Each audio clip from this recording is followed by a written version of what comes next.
about justice for Mohbad. If I get this their list since, I will again. I want if to say if people are invisible. Mr. Yomi, they are spending money.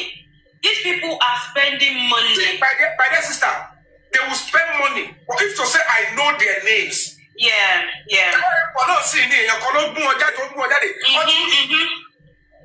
spending, if we can actually get like 2 or 3 people like you. It's a whole lot against one person. Honestly, it's a whole lot against you. I know you're capable, but at the end of the day, just imagine.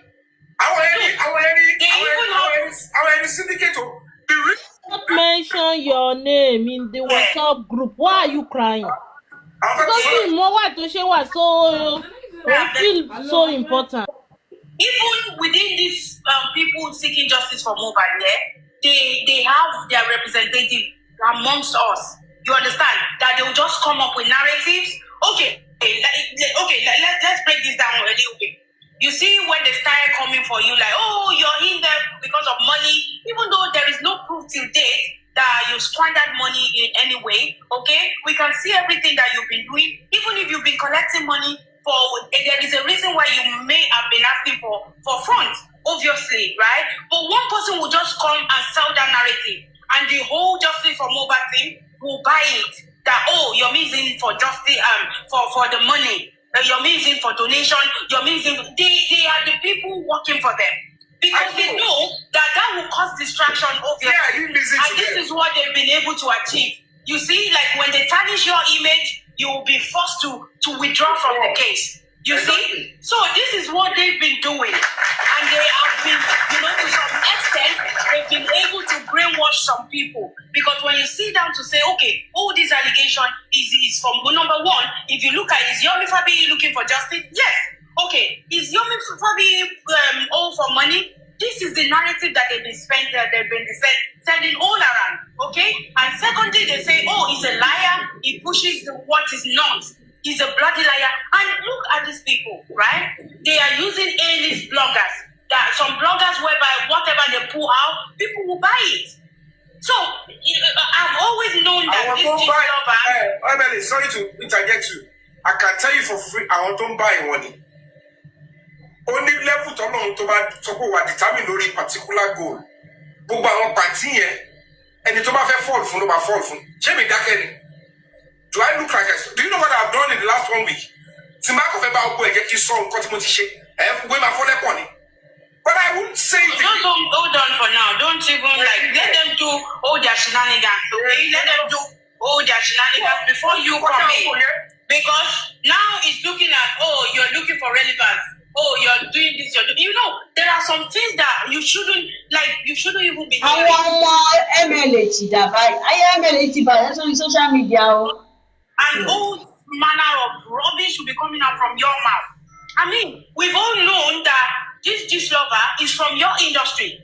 The person this lover is from the music and the Nollywood industry, right? We've always known that. Even at a point, VDM has actually reviewed the IP address that links to whatever at some point, okay? But people didn't pay attention. Now it's becoming clearer now. Anything happened to VDM? I am saying this on my own accord. If anything happened to VDM, we know the houses, the location of Yeah. So that's why it's even good. Yeah, that's why it's good that VDM has published this now. It's even good that it's come out to publish this. Because obviously, okay, do you even wonder that, a whole giant will come down low to want to reach a compromise with VDM? That has never happened in history. Because they see themselves as they have all the power. They see themselves as they are influential. You see what I mean? So now we can all see for ourselves why we haven't gotten justice for Mohbad for almost 2 years. We can all see clearly now. Look at the people in charge of this case. They are the one running it, selling out narrative, making people believe that, he's a particular person that took this guy's life. Now we can all see all the people that have been saying all sorts of rubbish, all the people that have been saying also all manner of rubbish, gibberish. Now they can see for themselves. I mean, you went to Mohbad's house. You went into that's their domain. You see, you went straight in the middle of them. You went into their territory. Information. Gbogbo àwọn wèrè boy kiri kan tó ló máa analyze kiri kan tó ló wà kiri kan tẹ́mi kiri kan tó ló máa ń mo ti wà gbórúkọ boy náà o tó wá bá mi sọ̀rọ̀ ọjọ́ kan báyìí tó ń béèrè question if you guys can remember. Dawa class. You will always surprise this. Let me tell you something. Yeah. This is they are all working for them. Yeah, this is just the entertainment group. They see a political group, and they see a people that are sponsoring them, that are releasing money for them to do all this shit, you know. Prince, you just saw Yoruba. Hello, Buku. These people that do control the entertainment industry. I should press conference. Control the entertainment industry. Yeah. So all I'm not doing the from the entertainment industry. Kí lè fẹ́ kí ẹ di ojúṣe? Ọkọ̀ lẹ́kọ̀ọ́sì assembly, ọkọ̀ sí gómìnà, akọ̀ sí IIG, akọ̀ sí attorney general. Kí lè tún ní sọ́kọ̀ owó ènìyàn yàn wọ́n fẹ́ pé kí ni gbogbo eléyìí? Ṣé bẹ́ẹ̀ lọ́wọ́ yẹn tó àwọn olùdàpàjàpá Nàìjíríà ni? That's why I keep speaking without pain. But what is going on? They are the ones sponsoring the idiots on social media. Those are the ones sponsoring them. Carry my lumoto, they said. I said, I'm going to somebody carry my lumoto with my own people. But check my one and check on the lumoto more than that. Oh, it just come to me easily. Gbogbo mi tí mo sùn dábàá ni mo yẹn lọ káàkiri. The warriors da Yomi ti wá fún wa o.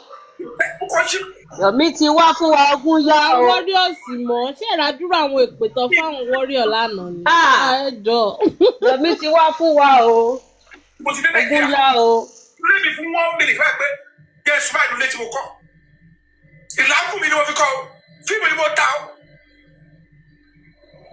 Tí mo fi dún ṣé wàrà mo fi fèsì. Yomi wọ́n á sìn Yomi wọ́n á sìn. These are people that are so close. They are so close. So about don't face who gave them the chance that they were dropping in the stuff? If it will be that right, they must speak, they must talk. Yeah, they are all working for them. Yeah, they are all working together. They're working for them. If you see anybody with a negative narrative about justice for Mohbad, know that they are part of them. They're working for them. Although MLA ìwèrè kí ni wọ́n ń ṣe? Olóòṣì. It is obvious that these are extreme lies and propaganda. Look at that boy coming to say, "Oh, Mohbad, oh, buy your photo." Oh, Agulabere, oh, Sekade. It's the same narrative. Now the family is bigger than. Ẹgbẹ́ owó òkú ọmọ lọ́mọ lẹ́yìn jẹ́ pátó gòdògbò nítorí ẹ̀yìn ẹbí ẹ̀ that's how you determine the future. Ìyá tó bí mi kò lè sọ pé báyìí máa kú mọ́. Bàbá tó bí mi kò lè sọ pé báyìí máa kú. You use government position to hate and abet some administrative criminals. Ẹ̀fà náà wọ́n ní pé wọ́n ló wà bẹ́ẹ̀. Sir Yomi, we know it's painful, yeah? Just calm down. No nonsense. And also, considering the effort that you've put in, and then they make people see you as a liar, as somebody that's after his pockets and all that. I know it's really, really painful, honestly, but please calm down. Keep doing what you're doing. I'm very sure, because if nothing is going to happen eventually, we won't be seeing all these secrets come out. You see? So, you just keep doing what you're doing, and I know there will be more secrets to be exposed. But now we should give kudos to the president. Whether we like it or not, he gave the order that they should leave the case from. Because when I complained that they are doing something in party, it's not easy for an individual to go out and antagonize a commissioner of police and even detectives in Lagos State, and you are still in Lagos. Ṣé president náà ló tún lọ gbé ṣáàtì jáde báyìí? Ó ti dá. Keep saying it, buddy. You people are looking at what you Let's tap ẹ ká tí wọ́n 50k látẹ̀kan náà ẹjọ́ ẹ jẹ́ ká tap let's keep tapping ẹjọ́. for that. Ẹ mọ̀ pé kálọ́mọ yẹn ká ní tap padà dà wá nù ẹjọ́ ẹ tap ẹjọ́. She around though, she's not around. She's Kọ́jọ́ at ọba work. tap ẹjọ́ let's keep tapping guys. I can tell you for free, the very week that I left, what they planned for me is deleting. and they will put up a story that will make you all believe that I was going to be gone. Mentioned you in that WhatsApp group now, your man. Abi. Pé wọ́n mention orúkọ wọn yẹn máa wò ó tí. For my son. Let me go and keep this boy somewhere. Plan fún ṣé plan fún nù ẹ̀ ni? Wọ́n là wà o. Brother, kí wá fèsì. Lórí ọ̀tọ̀ lẹ́ni tó ń pariwo. Àṣàlẹ̀ tẹ̀mí ìtẹ̀ sí mọ̀ pé gbogbo àwọn squad ìmọ̀ púpọ̀ wà nù àwọn lè bóyá wọn ni bóyá kò ṣe àwọn. I have some certain names that some machineries are working on. Foreign governments are working on. But it's good that we have another extra now. Because at the end of the day, gbogbo kómi dé kómi, ó máa ń pè àwọn ilé ìkẹ́ gbàtọ̀ sọ pé clearance wọ́n padà sí Nàìjíríà ni. Táwọn ilé àwọn bí o ti àbọ̀ kó tún involve ó tún extend by allegedly, let me put it that way. But ẹni tó sọ jáde ó ti lé evidence ó ti gbé jáde. Okay, Yomi, look at Jigan. Do you know Mohbad gave him 1 million naira? Remember? Do you remember that? Look at him. It's about Kí ló tún kan Jìgàn nú ọ̀rọ̀ yìí dà Prince? Kí ló kan Jìgàn nú ẹ̀ ń sí dà Prince? Kí pọlọpọlọ dà Prince máa ń lọ ná? people. This is battle. Mr. Yomi, this is the same battle your colleague. Jìgàn wà ní group yẹn torí ẹ̀ ni. People believe her or not, people call her insane, they call her mad. This is the same battle. Yeah, exactly. This is the same battle that lady is fighting. But she told to speak up. Gbogbo gúúpù tó ń sọ yẹn, èmi ò tún gbàgbọ́. Ó lè já àwọn ara wọn náà lọ́lọ́ ṣe gúúpù yẹn. Such yes, tó yẹ pé ó kàn máa kọ orúkọ wọn láti fi message. Wọ́n lè ṣe kí nìyẹn. Nǹkan tí mo kàn expect ni pé tó ṣe rí group yẹn tó bá yẹ pé tó ṣe rí yẹn tó bá dẹ̀ pé tòótọ́ ni kí Ìyábọ̀ Òjó sáré post nǹkan tó wà bẹ́ẹ̀ síbẹ̀ kó wá dójú tì pé what is so special ìgbà tó pick ẹ ó ṣe máa sọ wípé ọmọ àti ìyá ń báyọ̀ kan sùn so it's possible they will pick you for that. We all know her. She's a snitch. She's a smooth operator. And then she always. Pa Mohbad inú kinní yẹn kò sí nǹkan tó wà important náà bẹ̀bẹ̀. Secret will be exposed. I cannot go back to this kind of religion. No, my God, this is too terrible for me. They will be exposed. Don't worry. They will be exposed. All of them. They will be exposed. Like, I don't know. Why? What do they want to turn that country into? I'm not going to first step of Akaba. Go there, be boom. Sorry, Akaba. See, okay. Whatever I want, some better. Mo fi carry at the city. Mo gbé ọmọ yìí. Lọ sórí ọmọ náà, wọ́n tún lọ sórí bí mo bí ń pè gẹ́nà. Mo bí ń pẹ́ ni o. Ṣé wọ́n gan ibi tí mo bí ń pẹ́ ti délé ni? Ṣé ìwọ tó gbéyàngù kan ti débẹ̀? Wèrè. And then they started selling the narrative. It's sexually, kí ló ṣe kó ìbò yẹn tó máa ń lò fáwọn tó bá fẹ́ báyọ̀ sùn ní fíìmù yẹn náà. Tó bá fẹ́ báyọ̀ sùn tó bá kọ́ tó lè fún yàn róòlù yẹn. Sex for role. Sex for role. Tí ò ṣẹlẹ̀. Mo dẹ̀ tún sọ tí mo ní kí ni gbogbo rádaràdà yìí. Ìwọ ló kú they know how to cook. How to cook.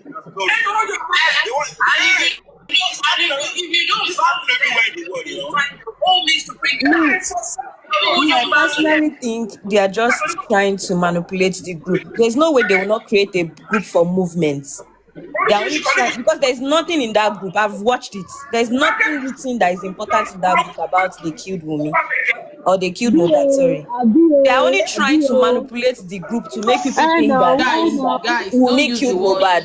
There's nothing in that don't group. use that word. Oh. Ẹ má jẹ́ kó gbà káàtì Anita o, ẹ má lo wọ́ọ̀dù yẹn, ẹ ṣe dákun o. Ẹ lọ páì, àbí ẹ sọ Yorùbá, ẹ jọ. Kò sí kankan nínú group yẹn bí pé ọmọ yẹn ló páì anything. Wọ́n try láti manipulate the group yẹn. The group is for movement. Káwọn èèyàn má threaten ọmọ yẹn àkọ́kọ́.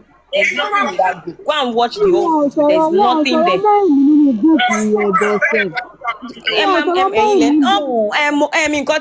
Èmi tí mo kó máa ṣẹlẹ̀. Mo ti ń expect the very dark man kó jáde kó sọ̀rọ̀ nípa kankan since they posted that girl that gave birth. I've been waiting for him to post something to distract everybody. Nǹkan tó ń try láti ṣe nìyẹn náà. They don't like other people's joy. Wọ́n dẹ̀ ní kó bẹ̀rẹ̀ sí lọ, wọ́n ń gbé lọ sí gíìsì kìíní kan lọ́ba yẹn. Ṣé àmà sọ pé pàtí yẹ̀ wò? Ẹni pé gbogbo pàtí wọ́n ti súnmọ́ olórí Lagos State. Lákèsí bàbá Gèṣà lọ́ọ̀rì ṣé wọ́n mention any blogger nínú group yẹn kò sórúkọ blogger kankan bẹ̀ ẹ bọ̀bọ̀ yìí ló kàn sọ wípé Gistlover post òun they did not mention any blogger inside that message. Gistlover. It was this guy that mentioned it. It was this guy in US that is angry with Very Dark Man because Davido started posting him. What's the name of that guy in London? In US, sorry. Fake life, lot of it all going. And what she try I think they create a WhatsApp group for the justice for Mohbad. So the WhatsApp group got leaked to Very Dark Man. Very Dark Man. So ó wá gbé síta. So tẹ́ bá lọ sí page Very Dark Man ẹ máa gbọ́ gbogbo gist. WhatsApp group yẹn dàbí pé kí àwọn ọjọ́ máa ṣe gbé gbòòrò láàrin ara wa wọ́n ṣe bẹ́ẹ̀ ní í sọ. Ṣé mọ̀ nǹkan tó ṣẹlẹ̀? Ṣé rí that letter tí Ìyábọ̀ kọ síta? Ṣé rántí? Ló fi post kíní pẹ̀lú ẹ̀. Tó fi ní òun ò defame anybody, òun ò sọ báyìí, òun kàn ní kó bọ́ta kan wá ṣàlàyé. That letter tó kọ síta ó dùn ọmọ atoko jẹun yìí, ó dùn débi wípé because ọ̀tọ̀ nìkan tó sọ fún Ìyábọ̀. So ó ti wá bó ṣe fẹ́ revenge, ó ti wá bó ṣe fẹ́ gba ẹ̀yìn yọ, tó fẹ́ bọ orúkọ Ìyábọ̀ jẹ́, tó fẹ́ wọ nínú mud, tó fẹ́ drag ẹ̀yàn bí I better pass my neighbor. But meanwhile, àwọn tó gbé chat oní chat jẹ́ ń lo òyìnbó olóṣì tó sọ̀rọ̀ yìí chat. Àwọn tó gbé chat oní chat fún ẹ tó fi wá gbé jáde. Wàláì, ọlọ́pàá máa kó everybody. Ọlọ́pàá máa kó. Ó ń pariwo pé if you see what is there, kí ló wà ń bẹ̀ tó post? Àárín kan fẹ́ fún wọn hide anybody. Kò sí nǹkan nínú group yẹn. Àwọn yẹn kàn sọ pé àwèrè ni Very Dark Man ló pé Davido ti ń tì lẹ́yìn. Àwọn wo ló ń push ẹ̀? Wọ́n ní àwọn government. Èmi ò rí nǹkan kan bẹ̀. Àbí ṣé nǹkan tí mo kà kọ́ mọ́? Nǹkan tí Davido yẹn ṣe ó ní ò jẹ́ kí láìkì bọ̀bọ̀ yẹn mọ́ dé ni. Ọlọ́run nǹkan tí mi fi like Davido mọ́ ni. Ó ṣe kóun ló lọ gbé ọmọ ẹ̀wọ̀n níbi tó ń submit visa. Òun náà lọ gba visa ẹ̀. Òun náà lọ collect her support. Please, tó bá pẹ́ tẹ́lẹ̀ ni everybody máa jó sórí yẹn wò ó sí. Kò sẹ́ni tó fẹ́ ṣe pẹ̀lú Very Dirty Man. Gbogbo sáwọn máa ń lọ ni. Ẹ kọ́ jókòó síbẹ̀ yẹn wèrè kọ́ máa ní why did you go and follow that place? Ẹ̀gbọ́n ní ẹ bá rò pé máa gbà. Ayọ̀mí tẹ́lẹ̀ ó ti rón jẹjẹ. Ayọ̀mí yẹn máa gbà bẹ̀yẹn ni. Wọ́n dẹ̀ tí máa bá yẹn sọ̀rọ̀ jọ́tí ẹ̀ máa fẹ́ kúrò sọ fún wa o. Wọ́n wá dúró dọ̀tá mi ní airport. Ìbọn máa dáwọ́ fún ni, wọ́n lè dáwọ́ fún Yọ̀mí mọ́. Ẹni tó ń sá ni pé wọ́n ti arrest Yọ̀mí. Wọ́n ṣe kiri kan, wọ́n ṣe kàdà, òun ni wọ́n rẹ́dì lẹ̀ ní kọ̀máàdì yẹn. Tọ́ni kí n máa bọ̀. Ìwọ tí ẹ máa bọ̀ ńlé. Yes. Ìkébè wọ́n tí ẹ máa bọ̀ ńlé náà, máa bọ̀ ńlé. Tó bá wá sílé, à lè yanjú ẹ̀. Má dúró sókèrè. Ṣé rò bí a ti nǹkan gidi bá wà nù chat máa bọ̀ Very Dark Man ò ti ní post ẹ̀. A ti ní yé mo sọ o reason rẹ o ó ti máa post ẹ̀ kò sí nǹkan kan bẹ́ẹ̀. Ó kàn pa pé I'm going to show you more. BPA to a state legislator tó lè ṣe iṣẹ́ yẹn gidi. Ṣé mo nǹkan tó ti wà involve? Ṣé mo nǹkan tó ti ṣe? Ṣé mo experience? Ṣé mo nǹkan tó ti kà? Seminars everything ìwé. Àwọn tó ti jókòó tó ti bá sọ̀rọ̀. So many things on here, you know, that's why I keep saying, look, stop coming and arise and attack people that are making effort. Go hard up. I want to lay your fortune, but you are feeling it. Call that number.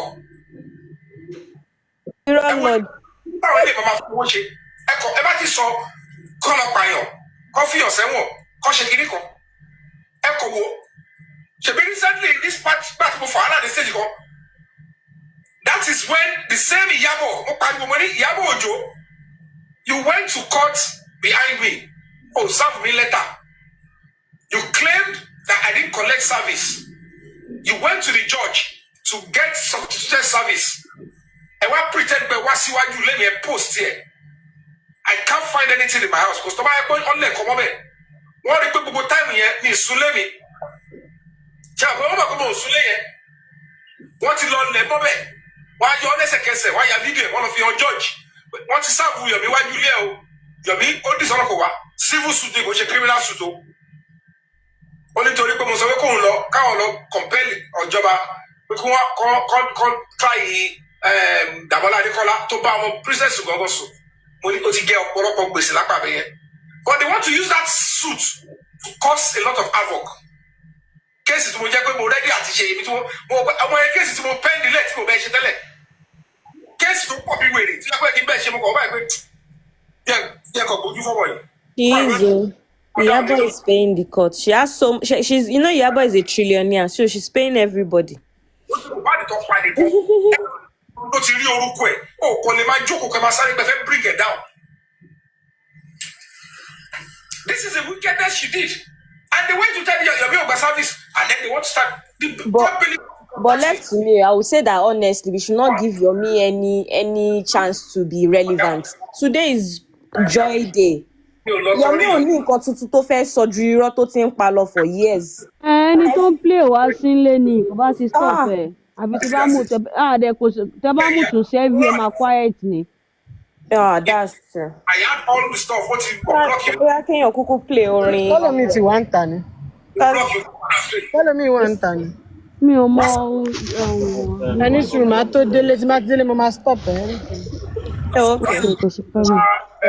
Kò sí nǹkan tí Yomi fẹ́ sọ ẹ máa jẹ́ lọ́nà. Ó ti sọ tí mo bí ń pé mọ́. Kò sí nǹkan tí ó tó sọ tá a gbọ́ rí. So I don't know. Kí ló fẹ́ sọ?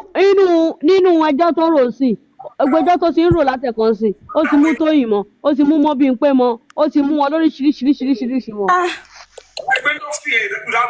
Èmi ò mọ bí ọkùnrin ṣe máa ní so much hatred in his mouth ó dẹ̀ máa ṣe tutututu ọkùnrin. lórí àwọn ilé ìdájọ́ ìwé ẹ̀yẹ bíi tìǹà Jesus Christ. wọ́n ń ṣe nínú industry yìí and you need to clear them. At time, this is an opportunity for you to clear your industry as well. Hallelujah. See, very clear on the contact. They don't see one there. Very clear. I've never done also for the industry. So if I come on comfort, I told you, Yomi was asking me for sex for road because I didn't allow him to have sex with me. The question is, see that more of Fiesta movie. Show perform law minute. Should anybody introduce a CV? So that means no motivation. You don't let Fiesta film here. If sex is so important to me, then I must have had sex with you before I put you in that major character. So why are you not coming to say because you refuse me sex? I want to do kakiri no theater, think about the theater where I just feel. Yomi ọmọlọ́mọ tó wà lé ọkọ ló fẹ́ ba yé ẹ̀ jẹ́ Yomi. Wọ́n impose ẹni kọ́kọ́ tó àlọ́dọ̀ bá kẹta. Ọwọ́ àkọ́kọ́ kò ní tọ́ tẹ́ máa jọ pé láyé ó yọ òfòfò fẹ́ ni bó jẹ́ ẹjọ́ lóra yín ni ẹjọ́ kó ṣìwèrè sọ̀rọ̀. Mo máa hate Yomi láyé mi ò Jésù. Mo ló fẹ́ já sí látọ̀rí tó fi ń sunkún. Ìyàwó Lateef ló sọ wípé that miss tó ṣe ń sọ̀rọ̀ yẹn òun ti bá wọ́n tó fi sí road. Ṣó fẹ́ báyé ọmọ yẹn jẹ́ ni? Ṣó ẹ̀ṣẹ̀ ń sọ ni olórí burúkú wà ní Yomi. Tó bá wà bá sùn kọ́ àwọn èèyàn ò ní past. Tó lọ kú. Àwọn èèyàn ò ní past. Ó ti sọ kí ló wá fẹ́ ṣe. Yomi is not going to stop. Ṣé ó jọ ẹni tó normal lójú yín? Yomi is a bitter soul. Attacking me. And they're trying to bring me down. Yeah, I'll see you video. That's what we are coming to America. I think that's it. Ṣé rí. Inú ọdún torí pé wọ́n post ọmọ Ìyábọ̀ lánàá. Inú ọdún tó ṣe wọ́n nìyẹn. Kò sí, there's nothing wrong with there's no new news. All the news they are You go to the comment section. Kò sí nǹkan tó wà bẹ́ẹ̀ àwọn èèyàn tí ẹ̀ sọ ọ̀rọ̀ portable àwọn èèyàn sọ lọ́dà comment section yẹn. Yín mú. Yomi very dark man gangan náà kò ń ṣí comment section ẹ̀ lẹ̀ kò ń ṣílẹ̀. Tí ẹ ní comment section máa ṣí yẹn sílẹ̀. Kò tí ẹ̀ sí nǹkan tó wà wọ́n tẹ̀ ẹ̀kọ́ pé kí ni ṣé ẹyọ kọ́ sọ wípé òun ti ẹ̀rọ bóyá tó ṣe plan tó ṣe pa Mohbad ló wà ní chat yẹn. Kò sí. Báwo bí wọ́n ṣe plan bóyá pa Mohbad àgbà tí mo gbọ́ pé after how many days Mohbad died they open WhatsApp group yẹn ní kíni. You wanted to block wọ́n ṣe open àórí wọn náà tó kàn open WhatsApp group ni. Wọ́n gbọ́ ní WhatsApp group Tí family member yẹn bá kú tán bá fẹ́ sin ẹni ẹ̀ wọ́n ò ní ṣí WhatsApp group tó ti máa plan aṣọ. Ṣé ní WhatsApp group nínú family ni? Wọ́n ṣe fẹ́ bury ẹni yẹn it's a normal thing and this one they are fighting for justice so it's different because Iyabo gan was this movement that started justice so what are we talking about? Abeg. Remember, ẹ rántí pé wọ́n lọ ń price coffee tó fẹ́ lò fún Obviously. Olympians Mohbad coffee. in time. Ìgbà yẹn ni So wọ́n gbé they are wọ́n wá da planning. very dark man síta. Coffee ń distract everybody. Justice for Mohbad. Olúwa gbà fún ní lórúkọ Jésù. Ọlọ́run wo ló máa gbà fún Yomi tó ti kú dànù? Yomi rere wo. Tí Yomi ò bá bọ́ sórí Twitter kò lè jẹun. No. Keep pushing. Oh, about WhatsApp. We are now up to 50K since John now. Yes, I can feel it. You are nearly there. Sister mi bí ẹjọ́ ṣe lè bá mi ní òtún fẹ́ sọ nǹkan kan. Àfi tẹ́ bá máa sọ̀rọ̀ yín lọ bẹ́ẹ̀ yẹn náà ni. Ẹjọ́ mú jẹ. Mo fẹ́ kẹ́ mọ̀ lórí ọ̀rọ̀ Yomi. Ẹ̀wọ̀n mú tí wọ́n mọ̀. Tó dáa lè máa gbọ́dọ̀. A nílé unmute tán. Ọ̀ṣẹ̀ mo sọ́ọ̀rì gan. Ṣé rí nǹkan tí mo fẹ́ kí o gbọ́?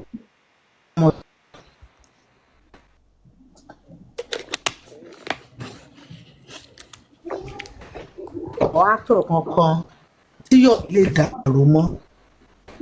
Reason. Yomi tí ò ní credibility. Bóró kò lè dá wàrà nù. Wọn kò lè dá wàrà nù. Yomi in movie industry, Yomi is nobody. Nobody wants to relate with him anymore. Yomi is nobody. Mo bí n pé tó ń pariwo yìí ọmọ ọlọ́mọ ṣèyàwó aláàjì nsìn ó ti hit 5 million 3 million part 1 is 5 million part 2 is 3.9 million. Ibo ni Yomi ń gbé ń sá káàkiri. Tí o bá ti wọ 4 million. And kí ni Yomi ń ṣe? Yomi jókòó sórí TikTok 24/7. TikTok king. Owó tí to me Yomi is not talking. Yomi is just making noise. Yomi is a noise maker. Yomi ṣó mọ̀ pé pàdé mi nìyẹn ṣó mọ̀ pé wọ́n á advice ẹ bí pàdé to pàdé. Yomi sórí ẹ̀sìn tó máa ṣe kò load ẹ̀sìn tó máa ṣe ìwọ gan wò pé wò bèrè tó bẹ́ẹ̀. Ṣe rí eléyìí tí very dark dirty boy tó gbé síta kò sí big deal nú ẹ̀ mi kàn mọ̀ voice bọ̀bọ̀ ẹ̀ máa ń ha mí ní etí ó máa ń irritate ni. Gbogbo ayé ń yọ̀ nsìn wọ́n ń celebrate pé ọmọ Ìyábọ̀ Òjó bímọ. Àwọn olórí burúkú yìí náà gbé Kẹ́mi jáde tí Kẹ́mi ní Jumax ò lè bímọ mọ́ o ó ti fi kinní ẹ̀ ṣe kinní kan ó ti fi kinní kan ṣe kinní kan ẹ̀dán ní kò lè bímọ ó ti bímọ báyìí àbí bẹ́ẹ̀ kọ́ ṣe rántí àwọn negative news tó ń gbé lórí ọmọ ọlọ́mọ. Ọlọ́run ṣe rí oore tó máa sọ ọ̀tá yín di ọ̀dẹ̀ Ọlọ́run máa ṣe fún yín. Ṣe rí àwọn oore tó lò ń ṣe àwọn oore tó ń fọ̀tẹ́ ẹ̀ṣẹ̀ sí tó ń fọ̀tẹ́ ẹ̀ṣẹ̀ lẹ́yà you can see that these people are bitter souls. Wẹ́dí ọmọ Ìyábọ̀ they cannot get over it. Ẹ wo bí news bó ṣe break news pé Priscilla bímọ lánàá wọ́n kọ́ sí oyún jáde wọ́n ṣe gbé jáde tán náà gbé jáde ní kọ̀ọ̀kan ó ti dé Canada ó ti ṣe kinní kan wọ́n dẹ̀ ń ṣe díẹ̀ díẹ̀. Wọ́n ń jọjọ ayọ̀ ẹ fọ wọn wèrè lẹ̀ ọmọ èèyàn ti ń ṣe fídíò lóríṣiríṣi tó ń fi Ìyábọ̀ Òjó wọ́n ń jíjọ ayọ̀ ẹ sọ̀rọ̀ wọn wèrè ẹyẹ sọ̀rọ̀ wọn àsínwín mọ́ wọ́n ti wá alágànná ni wọ́n. Ìyálóde ní tí ọwọ́kẹ́ni yìí sọ̀rọ̀ she doesn't come up ẹ jẹ́ ká give submission wọn tán ìjọ. Ẹ má bínú Home of Africa ẹ má bínú èmi inú tèmi dùnú ni. Ṣẹ́gbọ́ ẹ má bèbí ń dùnú tèmi ni ẹ go ahead. Okay, the baby platform. No, we're all together.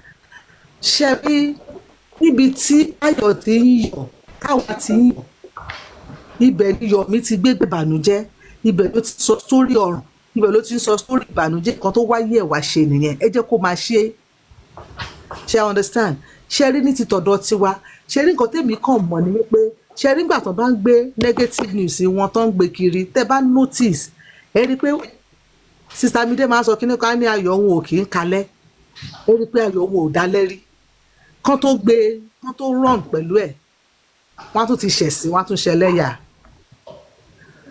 very dark man tó fi ṣe mẹ̀sáyà wọn ìsìn very dark man gan òun gan mọ̀ pé ní Nàìjíríà òun ti ń kọjá àyè òun.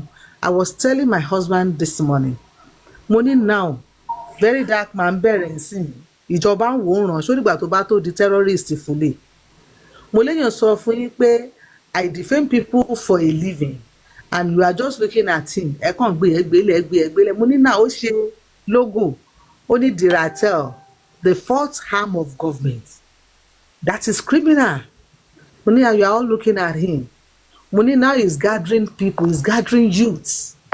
Ẹ jọ̀ọ́ ma ẹ censor ọ̀rọ̀ yín o censor your words please.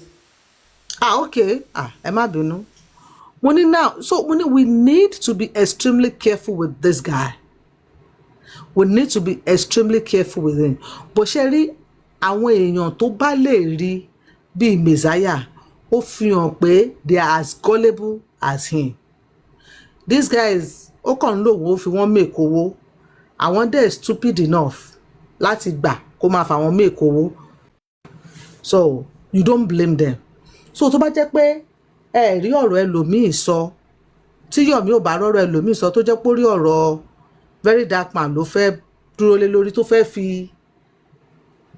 attack Ìyábọ̀ attack Tóyìn attack Mobímpé kó máa ṣe náà kó máa ṣe ó máa ṣẹ̀sìn ẹ̀ so for me I would just suggest torí some of us tá a bá ń gbọ́ for somebody like me I will only be laughing you know why I be laughing because I know Yomi is a failure born failure ni kò ní ayọ̀ but ẹlòmíì bá gbọ́ ẹlòmíì will get agitated like Yomi nínú Yomi àti Alhaja Ramat mi mẹ́rin tó parọ́ jù nínú wọn Alhaja Ramat nínú ìyàwó Alhaji mi mẹ́rin tó parọ́ jù Yomi lie for a living and the reason tó dẹ̀ ṣe máa ń ṣe ni pé torí pé ó nídìí owó ṣẹ́ẹ̀dẹ̀ rí mo ti sọ ẹ̀yin gúrùpù jòsí lórúkọ Jésù sẹ́ àní kòtò àgbàná tó wà wájú yín Ọlọ́run ní jí ó dí tẹ́ bá ti ń ṣiṣẹ́ ẹ máa rọ sí ṣe rí iye yín ò dẹ̀ ní ṣí títí tí ayé yín máa fi ta èèyàn kan nu yín lòun fowó mortgage òun fi ṣe justice for Mohbad oní mílìkì ò ya wèrè alágolo yín ló ń sínwín jòsí tẹ̀ ń kówó fún ó ń wọṣọ ó ń fine ó ń gàzọ kiri ìgboro ẹ̀yin tẹ̀ ń kówó fún ẹ̀ ń rùn pẹ̀ bí ń pa yín ẹ̀ rówó ilé san ẹ̀ ń tọrọ 20,000 owó pé mo fẹ́ rògùn fọ́mọ ẹ̀ dẹ̀ rò páyé ni Mojoyin Olúwa náà ń gbénú kọ̀ńténà lóun ń tajà nù kọ̀ńténà tó máa gbóná nínú òrùn burúkú ẹ̀ dẹ̀ rò páyé lẹ̀ ń ṣe jòsí tẹ̀ dẹ̀ kówó yín fún ó gbalé fún girlfriend ó gbalé fún ìyàwó ó gba ṣọ́ọ̀bù ó gba gbogbo ẹ̀ nínú owó yín àní ẹ̀ ní gbọ́n mọ́ so for me my submission is just that ẹ jẹ́ káwa relax tá a bá rí nǹkan míì play ẹ jẹ́ ká play orin ṣe rọ́rọ̀ Yomi ó máa bí àwọn èèyàn nú but for those of us that will know it will know he's lying and we know because nǹkan tó ń wò ni pé if I cannot beat them I will máa bọ orúkọ wọn jẹ́ kò sórúkọ anybody tó lè bàjẹ́ because gbogbo wọn látìgbà tó ti bẹ̀rẹ̀ artist mélòó lẹ rí tó súnmọ́ artist mélòó ló join yẹn pé ok jẹ́ ká ṣe lè tẹ́ bá dẹ̀ notice trend ẹ̀ ẹ rí i pé ó máa ń fẹ́ nǹkan tí Ìyábọ̀ bá tó bá ti mọ̀ pé Ìyábọ̀ ṣe ó máa ń fẹ́ attack ẹ̀ ó máa ń fẹ́ wà ní opposite side of Ìyábọ̀ nìṣòro wọn ó ní ìjáyà wọn ní Nollywood Ọlọ́run á dẹ̀ bá wọn yanjú ẹ̀ I rest my case ẹ ṣé gan ni God bless you Aunty Anita ẹ ṣé gan ni ma God bless you ma. ẹ ṣé gan ma àgbáyé adalẹ ma thank you so much ma ẹ ṣé kú gbogbo ìgbà ẹ ṣé ma. àmọ́ mo ti ẹ̀rù pé fẹ́ fún wa ní information kan pa Yomi tooth oh God of Jesus Christ. wá táàpù o. Aunty Anita ẹ láìkì àpòkó news wo lẹ fẹ́ fún news wo lẹ fẹ́ gbọ́ pa Yomi tí ò sí online. inú mi ti ń dùn. Story. All right, for those of you that were not here, I've seen a lot of comments saying, please summarize what Very Dark Man said. And I guess that's because a lot of us don't like to go to his page, except it is maybe streamed here or something. I know that a lot of us hate his page, or some of us don't even, okay, hate is a strong word. A lot of us do not like his page. A lot of us do not even want to associate with it. So I'll summarize in brief what Yomi said. I said Yomi, what Very Dark Man said. So apparently Very Dark Man stumbled on a WhatsApp chat of a particular group that was created after the passing of Mohbad.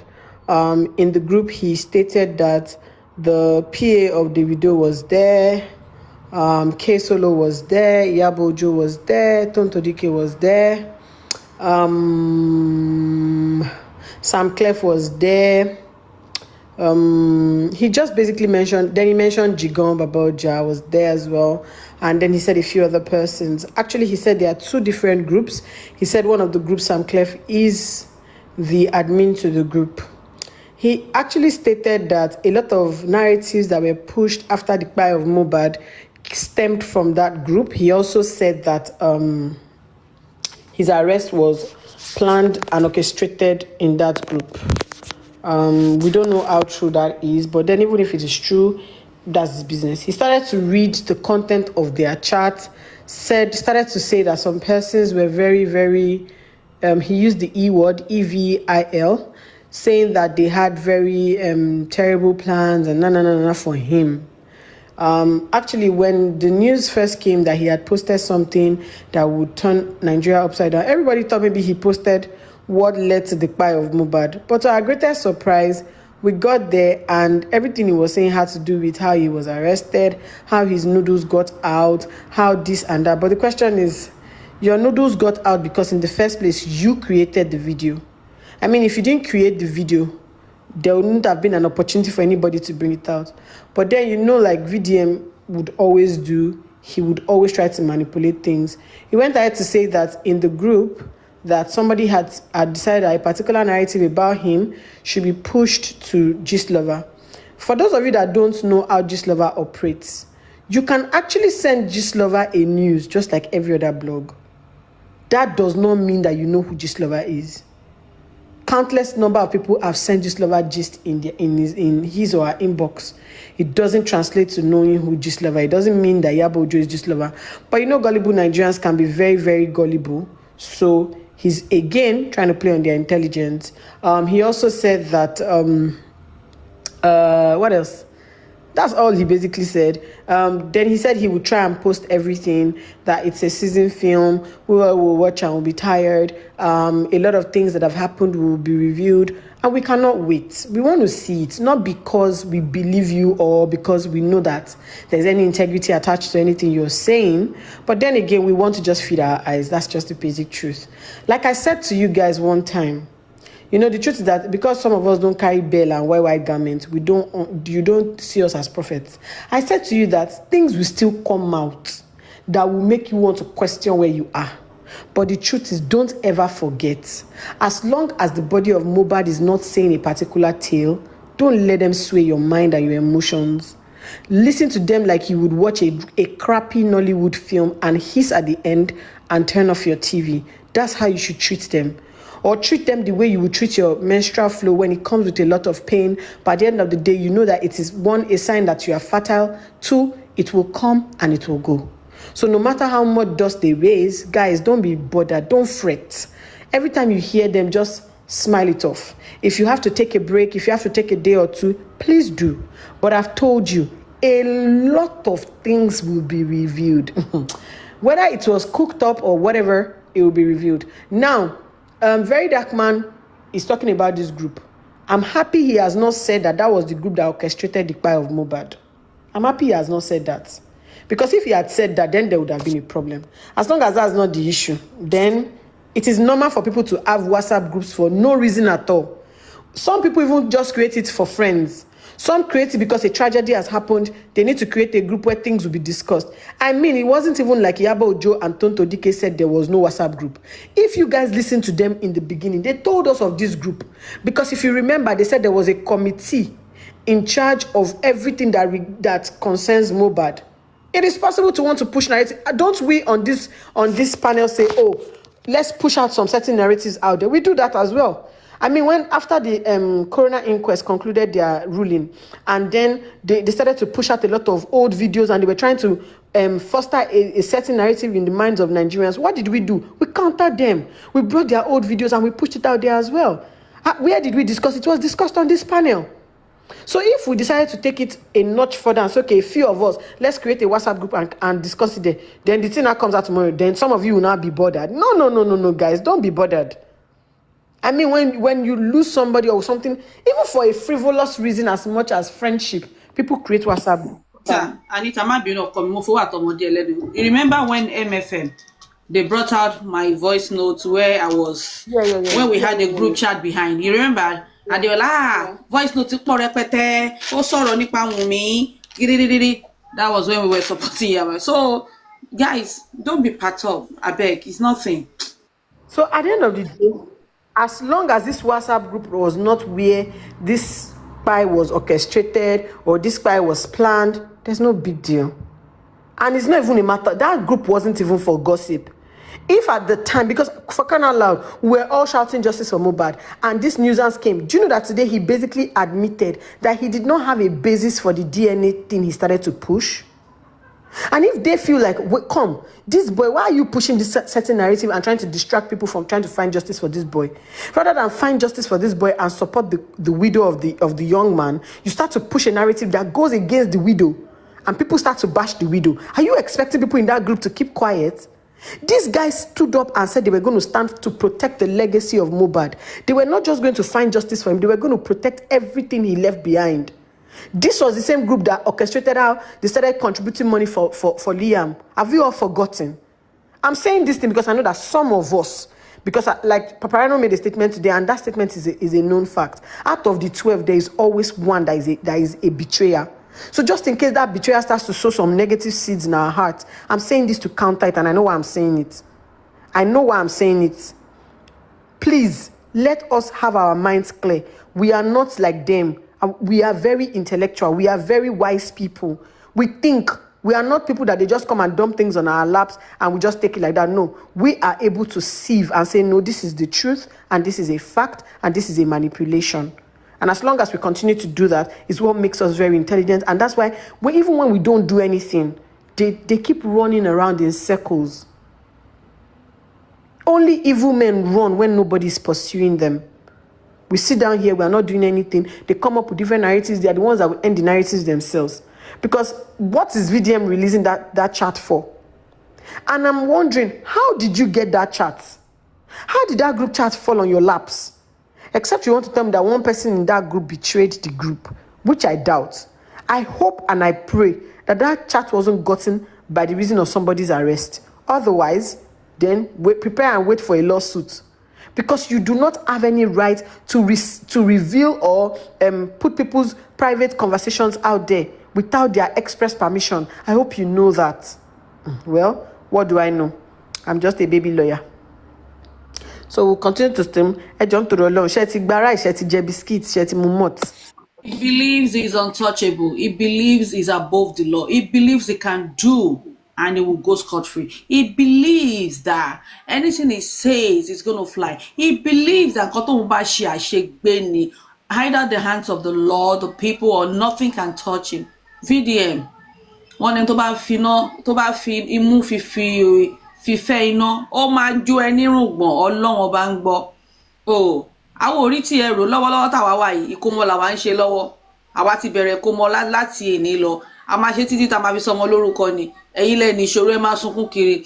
Nǹkan tó bá wà nínú chat yẹn ní kẹ́ gbé jáde. Ṣé Ìyábọ̀ sọ wípé okay o nínú chat yẹn ó sọ wípé Naira Marley ló pa. Tí ò bá ti sọ bẹ́ẹ̀ wàláhì kò sọ̀rọ̀. Unless tó bá lè gbé jáde pé statement wọ́n sọ nínú bẹ̀ yẹn pé òun ló pa. Ṣé wọ́n sọ níbẹ̀ pé kó lọ cancel Naira Marley? Ṣé wọ́n sọ nínú chat yẹn? Ó rí gbé jáde. Other than wípé wọ́n sọ wípé wọ́n máa counter gbogbo òṣì tó ń ṣe gbogbo ọ̀rọ̀ tó ń pa. Òun ló ń dùn ẹ́. Nǹkan tó ń dùn ẹ́ ni pé ever since ẹ má bínú that I'm speaking Yoruba, I have to, because there are some words tí wọ́n máa sọ ní English yẹ pé wèrè wọ́n ti ń send kìíní sanita látẹ̀kan, and I don't want that to happen. So pardon me, guys. Ever since tí Ìyábọ̀ ti gbé that letter, that Anita, give me that Oyinbo word to qualify that thing that you have, that statement that Yabo brought out there, you'll be looking for ways. You'll be looking for ways. You'll be looking for ways to come back at her. You'll be looking for ways to just floor her because only what Yabo just saw, or just saw you video that we know very well. We know you very well. Oh, Niku ti won fi ọ̀rọ̀ sí.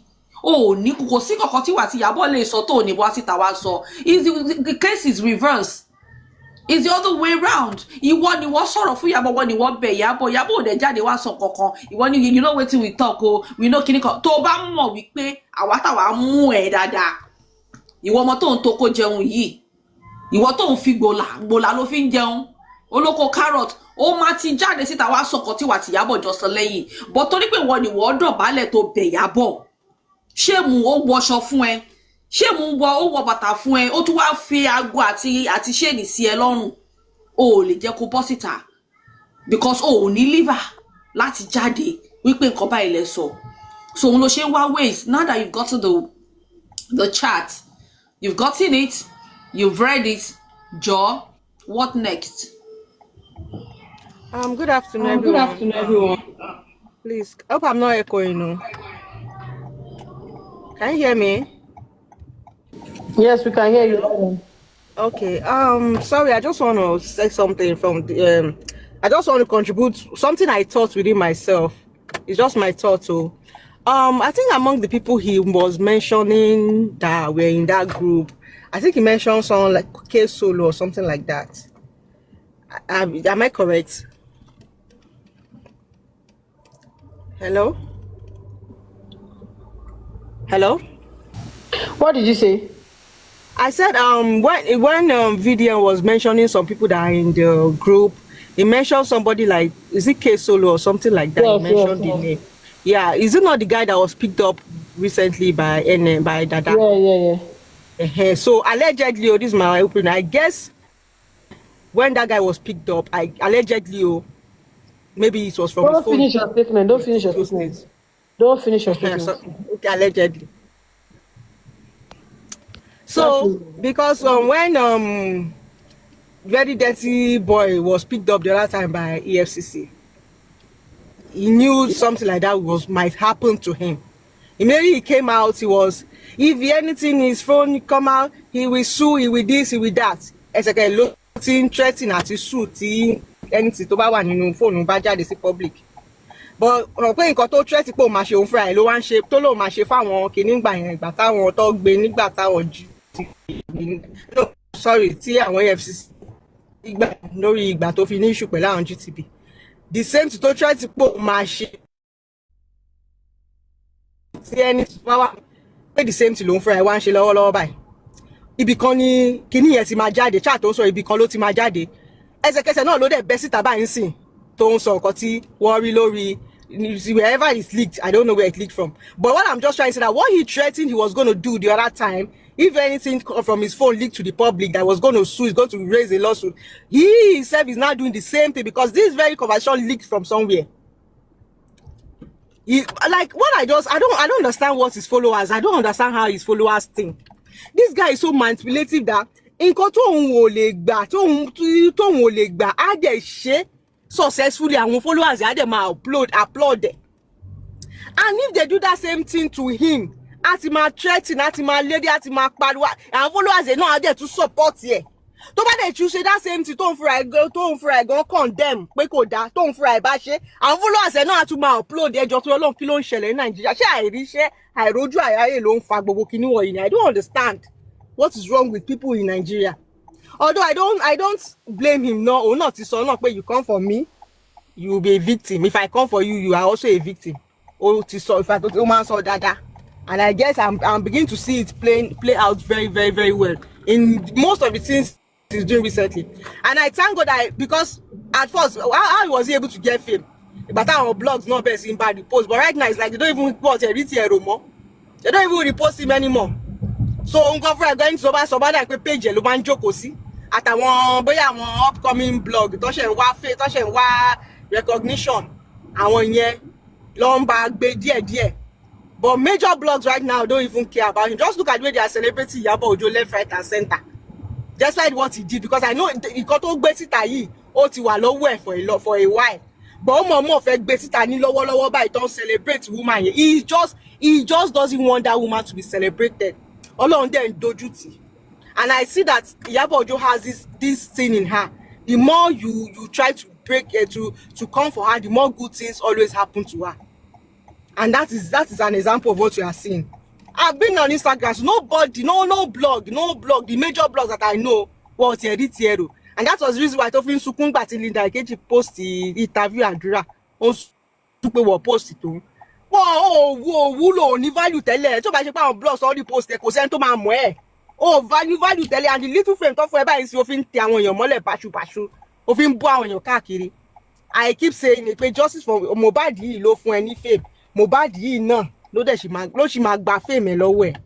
You are going to your downfall. The truth is justice for Mohbad that is still going to meet is downfall that ṣẹ̀ṣẹ̀ bẹ̀rẹ̀ ní tẹ́lẹ̀ tí fẹ́ gba man bá so báyìí gbogbo blogs máa gbé tó bá wúkọ́ báyìí gbogbo blogs máa gbé ẹ rí pé wọ́n ti rí ti ẹ̀rọ wọ́n rò pé rubbish nìyẹn. In fact, people are even getting engagements more from posting Priscilla látàárọ̀ báyìí anyway gbogbo reels everything is just about Priscilla ni.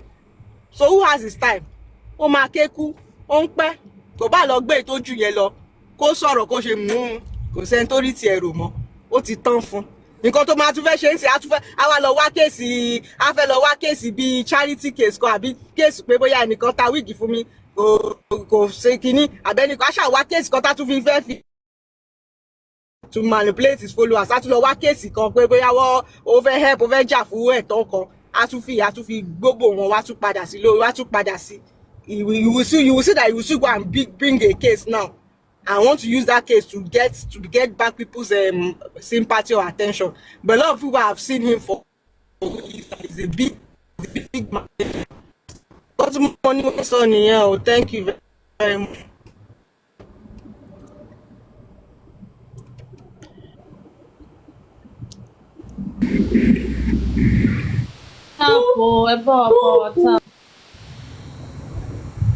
But in everything, are you Christ love? Are you talking about the post of the screenshot of the group chat, or what are you talking about? Is that yeah. That was what I just talked about. Yes. But there is nothing in this guy is always making everything look like a big deal. You want to wrong, you worst July. You won't want people to talk about it. The moment they want to talk about it, you bring something else up. Like I don't understand that guy. And now don't man believe it, don't man support them. No. That do believe everything he does. That's what I'm saying. Because mo sọ náà nìyẹn. Kí ni ẹ ti wà lọ́wọ́ ẹ̀ for a while now? Ó mọ̀ fẹ́ gbé jáde ní period yìí. Ṣọ́pọ̀lọ́ yín wà látẹlẹsẹ̀ yín ni. Nínú gbogbo screen record tó gbé jáde sí gbogbo chat tó gbé jáde. Kí ni nǹkan tó wà important àbí tó wà tangible? Kò sí o.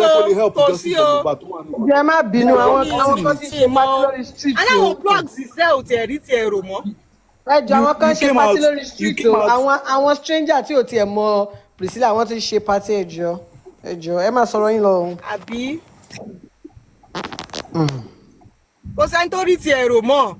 Àtìgbà tí DPP ti dájọ́ tí corona ti tán all these BB blogs don't post anything that has to do with all this their stupid story. Kódà kí bàbá Mohbad lọ ṣe interview sí kò sí blog ńlá kankan tó máa gbé mọ́. Kò sí. They call you a dirty boy. Are you not a dirty boy? They said you are manipulative. Yeah, they want more now. They said, like, people were just surprised at the fact that you came out. They should first go for DNA. Does that make any sense to you? He just said that it's part of the calling a little boy a bastard now. You actually, in fact, that's they should first go for a DNA. See, that's enough distraction for people. You got to be on like, and do you know he was covering the part? He was covering the part where they tagged Namali and Sam Larry to the death of Mohbad. He covered it like this, where they said they were the major suspect in this case. Oh, cover it, one baby, and that guy, he needs to be picked. Yes, it's a normal thing. You can't pick her up now. The only thing you brought out there for people to see, they don't like the way you are ruling. They don't like you are going about things. You are beginning to do too much. That's why they were saying all these things they were saying. Oh, have you forgotten we killed Mohbad? Okay, we're the one that pied Mohbad. We should cover it up. That's what I was thinking. When he started the video. Yes, now. In fact, what I'm going to bring out will shock everybody. The whole world will be shocked. I am eating money here. These were some people that doesn't support you. They don't like the way you were rolling, and they were against you. So it has nothing to do with us. This doesn't have anything to do with death of Mohbad. So it don't make any sense. You bringing this out doesn't change anything. You said they said you were paid by Naira Marley. Are they lying? Were they lying? They were not lying, and they were right, huh? Because you were trying to whitewash them, like right now. It's obvious you have been paid. Try to whitewash Sam Larry at Naira Marley. That's what you are out here doing right now. It's only a fool. Like it's only a fool that won't see through you right now. So me, I don't even see anything that's really tangible in what you posted. It's a normal thing. It's a group chat, and they were saying things you were doing. They were saying you are being paid. Were you not paid? You are being paid now. You are working for your money, so it's not a big deal. It doesn't still change anything. You got to support Mohbad. That's what we want to know. Bring out the evidence. You said you are on this case now, that the court didn't do what's right. You know what is right to do. You know you are the new court of law, so you must bring out what killed Mohbad. If you can't provide what, if you can't dig out this case and bring what killed Mohbad, the way people just use things anyhow. If only people know the kind of criminal act is it, that when people's chats leak and you come and start reading it in public, if people know how that thing is a criminal offense. But because Nigerians don't take things any little thing is cruise. No. Because can't you know Ibolo why you are na lawsuit why should make private conversation and go wasi public wa makasita. And people are just laughing about it. And that's the reason why most of them, whenever they leave Nigeria and go out of the country, they always get into one trouble or the other. And they start saying, oh, it's because I'm black. It's because I'm black. That's like, because of the lawlessness where you're coming from. And go to cars, when you go to a white man's country, they don't joke with those kind of things. If you do it, like because you are black, But that guy is one of you that will private conversation, boldly, publicly. They don't do anything about it. I don't know. Sometimes when I say, oh, this case is good, like I said last time I talked, but Nigerian government, no, Christ love, Christ love. In koto wa incriminating or to wa tangible to help justice for Mohbad. To wa ninu nkan to gbe jade, ko point it out. At times, it's just not about you coming out. Controversy. It's not about coming out. Like, there are some things they need to let this guy know. It's not always just about you coming guys, out. I have to go down. I have to go pick my son from school. You have to say things that are meaningful, things that will help the cause you said you are facing. This one you are saying, hey, some people tell you when no chemo, but how did they know it? What have they said in that conversation that's in that group Kidonpe that would like point to what killed Mohbad? At times, don't just open your mouth and talk. Talk with your brain. Like, let your brain be working while you are opening your mouth. That's the only thing that's going to like help at times. And do use it, like, you just come out, but though I don't really blame them. There are some people that in their family, even amongst their friends, they can't say things that's going to make sense. I want them what they return by the opinion what matters line. I want debut nubi didirin tí ó lọ́pọlọ bí tí wọ́n báyìí. Tó bá rí pé àwọn èèyàn validate opinion wọn báyìí, wọ́n ṣá máa sọ̀rọ̀ lọ ni pé àtijọ́ èmi ò ráwọn dìrín kan tó ṣe lè wò pé what I'm saying is making sense out of it not making sense. Wọ́n dẹ̀ ṣe fipò make sense. Wá lọ sáàrin àwọn set bíi tiẹ̀ wájú wọn wà bí ẹranko. That's what those people are, on the other side too are doing. Àwọn èèyàn bàbá Mohbad. That's the same thing. Ilé wọn lè sọ̀rọ̀ kan wò pé ọmọ ọlọ́pọlọ ló sọ̀rọ̀ yìí ò bọ̀ tán bá ti dé àárín àwọn wèrè yẹn. When they start talking, àti pé àwọn ti dá àárín àwọn torí wọn ò pé táwọn lè jọ máa káwọn jọ máa fúnra wọn ní stupid opinion ara àwọn tí ò count níbi kankan. I never like that guy for one thing. He's a stupid idiot.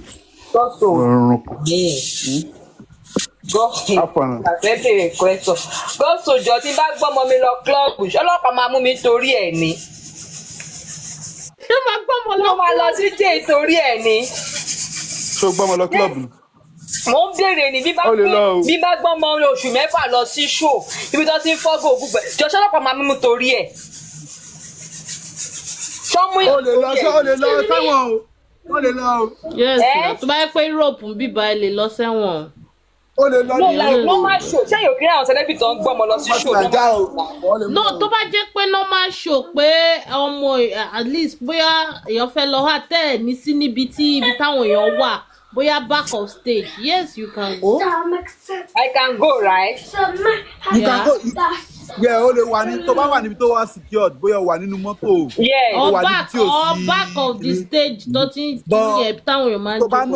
Tó bá notice pé oníṣòwò kan tí Davido ṣe recently. Ilé ìdìbò gbọmọ abẹ ó pariwo mọ́ pé ṣé you get sense? Tó sọ fún pé ṣé you get sense?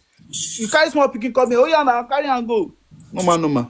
Aṣáájú lọ́dọ̀ kan tí Simi kọrin sọ́mọ̀ ẹ̀gbọ́n wa gba lórí stage náà ṣe bí. Ìyá tọmọ iná tó fi lórí burúkú àkúdàyà ni pé ó yẹ kí Wùmí lọ jẹ́ tó fún gbọ́mọ lọ sí show ẹ pé wèrè lélẹ̀ ìṣá. Ṣé ó lọ sí show lọ ń jó níbẹ̀ ni? Inú mọ́tò ló wà náà, kó sọ̀kalẹ̀ náà. Ṣé orí àkúdàyà dá? Ṣé àkúdàyà ò kiri kí wọ́n fún ìwọ club wọ́n fún ọmọ lọ club ni? In some cases tó bá yẹ pé kò ń ṣe pé wọ́n ń jà bí wọ́n ń gúgù wọ́n ṣe kíní kan like irú bọ́n ìgbé Liam lọ sí show tọkọ like gbé jáde yẹn pé àkàn wo Liam níbi tí wọ́n ti ń perform na normal thing tó bá yẹ pé wà níbi àárín crowd nsìn tó ń ṣe ẹ yàtọ̀ bọ̀yọ̀ tó wà nínú mọ́tò tó kọ̀ jókòó sínú mọ́tò tí kò bọ́lẹ̀ rárá ọlọ́pàá wá jẹ́ mi torí ẹ̀ pé mo kọ̀ wá nínú mọ́tò mi ò bọ́lẹ̀ ní ìṣe kankan. tó bá gbọ́mọ lọ sáàrin crowd ibi tí àwọn nǹkan báyìí ti máa ṣẹlẹ̀ jẹ́ pé wà láti ìgboro àkọ́bá tó bá wà láàrin gbàgbé o àwọn ọmọ yẹn tó bá lọ rọ àwọn ṣàkóṣàkó tó máa gbọ́mọ wọnú carnival tí wọ́n kàn wọ́n pẹ̀lú kékeré àkúdàyà tó ya wèrè ni ìyẹn kọ́ ló pin ìyẹn kọ́ ló bá ní. ṣé dúró náà Mide ọ̀rọ̀ yín gan ò yé mi like I don't understand you people to be sincere. Kí ló dé tí Aries yẹn máa ń sọ̀rọ̀ tó máa ń jọ lójú like ẹ máa ń find it interesting like ẹ máa ń gbọ́rọ̀ ẹ̀ ó máa ń yà mí lẹ́nu. èmi máa ń mú ìyá máa ń mú yẹ. kí ẹ máa gbọ́ kí n máa gbọ́ Papariano kí n máa gbọ́ bọ̀dà láti who make sense in English báwo. mo máa like láti gbọ́ ṣé àwọn ọ̀rọ̀ tó kù Papariano gan mi ń gbọ́ rẹ̀ mọ́ àkúdàyà gan mo gbọ́ pàgọ́dà láti. ẹ̀yin lẹ sọ pé èèyàn ti kú like ẹjọ́ kó fi bí òkú náà tó bá ń sọ̀rọ̀ ẹ̀ má ṣe bí gbẹ gbọ́ rárá you guys don't need to listen to am. mo kọjá sọ́dọ̀ ẹ̀ mo wá Sam Jojo lọ ni Sam Jojo ni mo wá lọ. anything tó bá ń sọ bóyá bẹ́ẹ̀ lómi bá ń play ẹ̀ bóyá àbí tẹ́lẹ̀ bá bóyá ẹ̀ sí mi ẹ̀kọ́ tó wá mistakenly play ọ̀rọ̀ ẹ̀ kí lẹ̀ ń gbọ́ sí ẹ̀ filẹ̀. ẹ ti mọ orí ọ̀rọ̀ tó jẹ́ mo wá lọ gbọ́dọ̀ mo fi wá gbọ́dọ̀ tó ń sọ mo bá Sam Jojo ti bọ́ síta kò Sam Jojo sọ pé ó máa fà á já mo wá Sam Jojo náà máa gbé evidence jáde. ìgbà tí Sam Jojo náà jáde lẹ́ẹ̀kan kí ló ń sọ. olóò máa fà á já olóò evidence. chiu náà ìwọ Jùmọ̀kẹ́ ìyàwó Ṣeun má ṣe nǹkan tó ṣe lánàá ṣe nǹkan tá a fẹ́ gbọ́ nìyẹn ni. olóò evidence o Sam Jojo olóò evidence o. ẹni tí ò gbádùn. olórí ibú tí kò rí tíyàwó ẹ̀ bímọ kan ní hospital tí kò rówó ọmọ tí kò rọ owó hospital sọ ó ní 1 week. disappoint me evidence tó ṣe sọ nígbà tí Yomi nìyẹn nígbà máa gbé kíní kan jáde. ọmọ ìyàwó ẹ̀ wà lọ hospital rówó hospital sọ fún mi ní 1 week ó wá ń tọrọ. ọlọ́run ayé àbígbé ti bàjẹ́ ìdájọ́ ìjọba ti pín. o ní làpò ègbé tí òró wà ti treat. owó tuntun bímọ mi ìgbà tó bímọ ẹ̀ka ló ń gbà Sam Jojo bímọ ń gbà ẹ̀. dákàtà ti sọ pé màá jẹ ráìsì ó rẹ̀ pé ẹ̀ tí ìjà ń gbà yẹn náà ọ̀sọ̀. Sam Jojo fẹ́ pé tí máa ń wo báyìí eyín nìkan ni mo máa ń rí eyín nìkan mi ò fi ń jẹ́ mi eyín. ọ̀rọ̀ Yomi yẹn dùn àlàfo ègbè wéré ní Yomi ní wéré tí kò rówó pọ̀tọ́ tí kò rówó tọ́jú ọmọ ẹ̀fẹ́ ó fẹ́ ra petition ó fẹ́ competition against òun.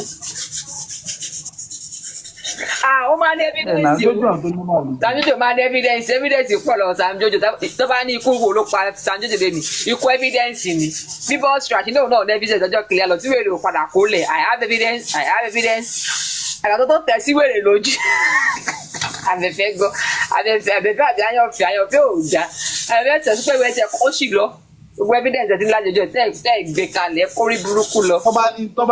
tó bá ní kí wèrè ẹ̀ play evidence ó máa ní no I don't want to do that I don't want to go that way. Annie, it's not time. I dare Baba Mohbad. I dare Baba Mohbad to sue.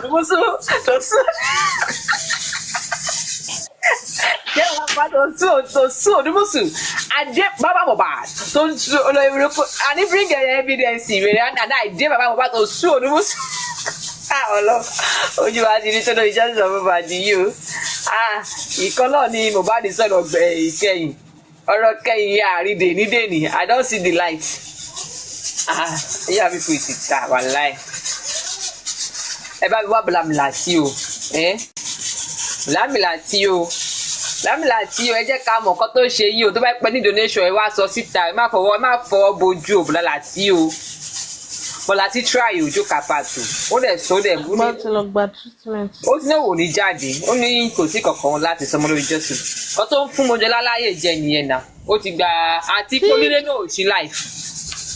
tí bọ́dà láti bá fẹ́ maintain kínní yìí tó bá ti jáde kó má sọ̀rọ̀ justice for Mohbad. wàláì ọlọ́ọ̀ kó má sọ̀rọ̀ míì. even god donation tó ń ṣe yẹn ó lè máa fi help àwọn èèyàn tó yẹ tó bá lè dé ọkùnrin bá wá sí exactly tó bá ń sọ tọ́pìkì mi but kò wúlò kéèyàn máa fún advice gan orí bọ̀dá láti ó pè ó ń ṣe èrè ẹ bá bọ ẹ̀gbọ́n mi láti dà bọ̀dá láti ó ṣe wọ́n ṣe wàyà àpò gbé òjẹ́ kan ronú bísíǹsì mọ́. alápàájí náà jáde. alápàájí. alápàájí ọ̀rẹ́dẹ̀lẹ̀. wẹ́rẹ́ kọ́ lórí street of justice for Mohbad. kò sọ̀rọ̀ sí bàtà mi mú àjọjọ láàyè wọ́n rántí pé mo máa rí alápàájí kó wá ṣe ṣòfò wa kẹ́ àpàájí. Mohbad ní injection ṣá wọ́n sì fún injection kó má bàjẹ́. tẹni máa ń sọ ó tún ní ìkọ̀ tó ń tẹnu náà orúkọ méjì ló fún Mohbad àpàájí àti kúniná. injection yẹn ó ná kíní kan tó injection tó máa ń fún. àpàájí ti padà wọlé o ààrẹ àpàájí o ọ̀la àwọn gọ́bọ̀ kékeré sì tán wọ́n mọ̀ pé kò sí kankan mọ́ ọlọ́run àpàájí ò tẹ̀ ganu sí ọ̀rọ̀ fídíò ní. insulin.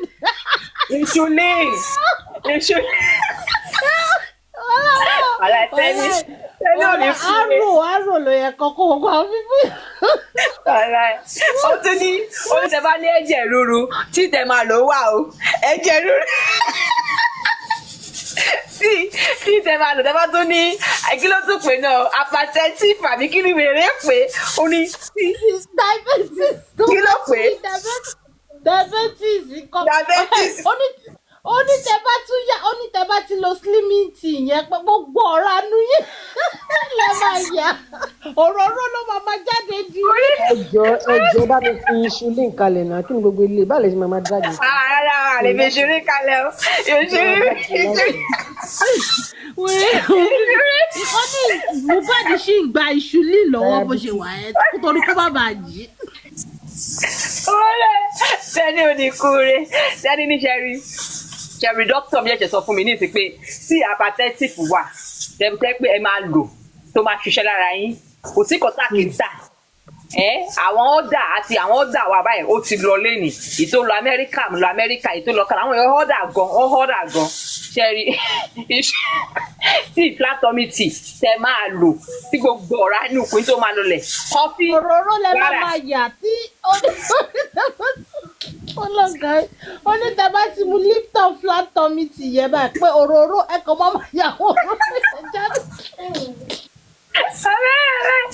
ọ̀rẹ́ ìrìn kò lè tẹ́ni ọlọ́ọ̀bá àwọn bíbí ṣe máa ń bó ṣe máa ń wà tẹ́ni ọlọ́ọ̀bá bó ṣe wá àwọn tó ti ra flatomy tea tẹ́ni rí gúrùpù wọn tó máa padà wá gbé tẹ́ni ṣe pé pàdé ẹ̀mí kúrè pẹ̀lú tí ìwé tẹ́ta ẹ máa ṣu ẹ máa lo tíì ẹ máa kúrò lé òbí kan ẹ máa ṣu níbẹ̀ ṣe wà ẹ má tẹ́ bá ti lò ẹ wà nílé ẹ má lò tẹ́ bá ń jáde ó ṣiṣẹ́ gan tẹ́ni ìṣúlì alápàájí ètò wa ti gbọ́ oríṣiríṣi lójú ọ̀sán tó ń bàjẹ́. ṣe wedding ó lóun ti lọ́kọ òun fẹ́ ṣe wedding kò tí ì wedding abẹ́rẹ́ ọkọ tẹ́ni at what age. bọ̀dá mi láti ni mo mísì jù ẹyin pé débì náà jáde onílé tí kò nílé onílé kó máa sick show bíi bí kíní ṣe ń ṣe ṣó nísìnyí Mojola onílò náà ò jáde àmú ní tìbílà láti o. kọ́ gbé òun. God grace ẹ ló sì pé àgbà tó ti ẹ gbónílé ní corona inquest ní kò ti sọ kò ti jáde mọ́bi ti tẹ́lẹ̀. ó lára ẹ ti balẹ̀. wàhálà onílé wa ká wọ̀rọ̀wọ̀rọ̀ pé ẹjọ́ tó yọ lọ ta ló ní ṣòmí tí mo ti sọ pé kó máa dáhùn bàbá Mohbad ẹ̀jẹ̀ ní bá ní ṣòyẹ kó gbé. wọ́n fún ní àgbo ilẹ̀ tútù mu. onílé bẹ̀rù ó bẹ̀rù pé wíkẹ̀ndì ẹ̀ lọ fẹ́ tájẹ̀ torílé kọ́ lọ ti wèrè wá police station. onílé bẹ̀rù bíi wèrè ìyá sọ bàbá Mohbad bọ̀ inquest látọ̀ ẹ pé kò lọ. ṣé tó ṣe sọra yẹn iṣẹ́ ló má dàbí pé ó lo iṣu lídì tó bá gbé lọ prison á dáyẹ̀tì wá ni. onílé rí fìrìfìrì ó rí fìrìfìrì police station ó sá lọ wíìrì kúyà Mojola ti ń kalẹ̀ lójọ́ mẹ́ta báyìí jẹ́ láàárọ̀ kùtùkùtù àkọ́kọ́ sọ accent mi ò ní pé Wùnmí ló pa Mohbad mo ní lè yá àmọ́ ọmọ àlè ní mo kì í gbà kọ́ bú Wùnmí lórí platform mi. Mojola àtẹ̀mí ẹ̀ ò tí tó dáadáa wò ó sì máa kà lórí ẹ̀ burú ni ìgbólẹ̀ evidence wà lọ́ bá wa evidence tó wà lọ́wọ́ yìí yẹn wà lọ́ bá wa kólẹ̀ ọ̀rẹ́ Samsodi ò tẹ̀yà lọ pé. ọba ibù gan Papariano gan tó ṣe máa ń pariwo wèrè gan rẹ̀ balẹ̀ Ọlọ́run. mo ní kó wà láìpẹ́ lánàá bọ́ mi mọ̀ kó ó mi máa wọn tó wà àdírẹ́sì. kó ti gbé bọ̀bọ́ yẹn báyìí gbogbo wọn náà ti mọ nǹkan tó máa sọ. wàláì tó bá gbé wọn tó bá gbọ́n lẹ́yìn kọ̀ọ̀kan orí wọn máa pé irú arífà yẹn kí ni dìlẹ́sì irú bẹ̀rẹ̀ yẹn gan. Sanchitu ó yẹ kó gbé Papariano Sanchitu. kò lè rí Sanchitu. tẹ́ẹ̀kì Sanchitu gan gbé Papariano wàláì. Mama pè ní Sanchitu odidi San.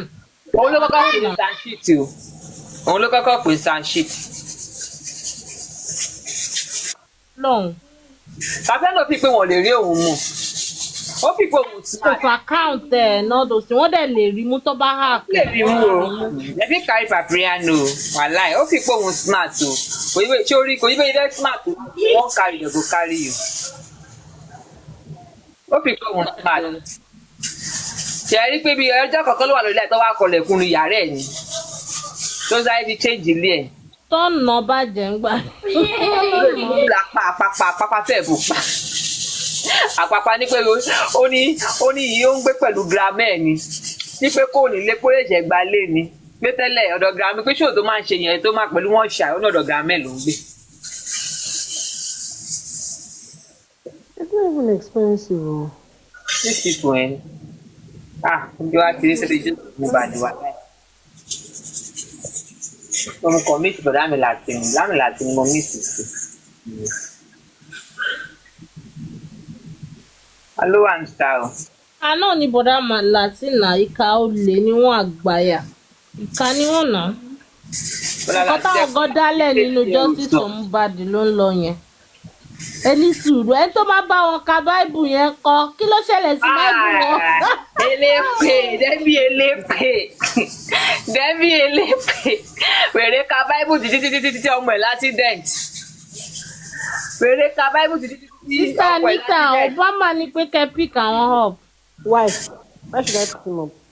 Do you know the first thing?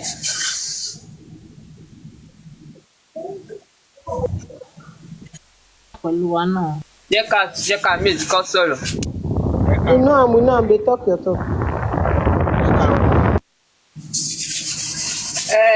Dẹ́bí elépè bíwèrè ìwọ ìgbẹ́sọ̀ ìgbẹ́ ó ti ṣe kíní kan sí ẹ kíní kan yìí ó ti parun ta ló parun báyìí wèrè ṣe pé wèrè ká báyìí títí ọ̀pẹ̀ láti dẹ́ǹtì olórí ibú ìwọ àgbo ìpẹ́ yóò sì máa rùn lára ẹ ó ka báyìí títí ìwé padà ṣe lẹ́yà ni ó parun àtẹ̀rí pẹ́rì mọ́ àmọ́ bí according to ti láàkì òde lóyún. àwọn rangers ló wà tó ń pariwo bẹ́ẹ̀ tó ṣe pé. she is innocent torí àwọn ni òṣì ń dé bá àwọn nǹkan burúkú ń ṣẹlẹ̀ sí wọn. Ọlọ́run ló ti fún mi ó yẹ kó kórí wọlé ni wọn lójú tì rárá ni wọn láti rí sí láti Parẹ́. rí bá àwọn ṣògùn ní Kútọ̀nù fóun lórí ọkọ rí àníkìjọya elégbò lẹ́sẹ̀ ọ̀rẹ́ kọ́sọ́mà AIG ó lọ bá wọn lọ ṣògùn Kútọ̀nù yẹn tó bàbá tó lọ bá gbẹ́ ìbòwò lé tó pé màmá yẹn ṣe pé ayé àbúrò ti bàjẹ́ ayé wọn ti ta. Ti rọ́ lọ sọ́dọ̀ Yomi 700. Tí ni Yomi sọ? Lórí ìsọkúsọ òpònú tó ń sọ yẹn. Wọ́n ní ká má play ẹ̀mọ́ náà ni o. Mi ìmọ̀ omi tẹ̀ ti kí ló ń sọ tẹ́lẹ̀ ní ti kúrò. Ìyábọ̀ ló plan fún un. Títù ọba ńlá ń ṣe ṣó o. Mo tẹ̀ fẹ́ sọ lẹ́ẹ̀kan tó pà ń jí sí ni. Ọba ńlá crown lọ́ba ńlá. Màámi ọba ńlá kí ni orúkọ wọn náà? Ti ṣe ṣòtàn wọn sí online mọ́. Ọba láti ṣe ṣòtàn. Wọn sí online mọ́. Àwọn ti wà mí báyìí. Kò sí lọ, Sam Jojo mo fẹ́ gbọ́. Kí ni Sam Jojo ń sọ? Kò sí lọ, Sam Jojo mo fẹ́ gbọ́. Ọba láti ṣe tán. Wọn sí online again. Ok, wọ́n ní pé kẹ́ wo aṣẹ́wó tó re Libya page. That's on Facebook nìyẹn náà. Mo ń bọ̀, mo fẹ́ gbọ́, kí ni mo fẹ́ gbọ́ mi báyìí? Ẹnu lélẹ̀ níbi olórí burúkú. Afákúdáyà ní ṣúlì jàre tó bá tún fún ní ṣúlì kan sí ara ẹ̀ á balẹ̀ kí ló ṣe gan-an. Sam Jojo sọ̀rọ̀. Fear of petition ni.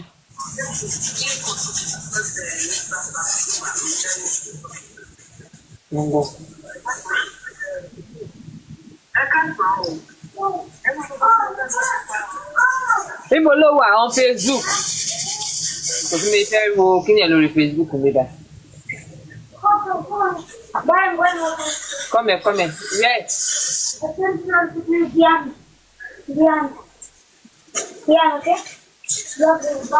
No, don't love me. Come back here. Yes. What do you Dian? With who? Dian! Oh, your phone, so I will call you. Okay.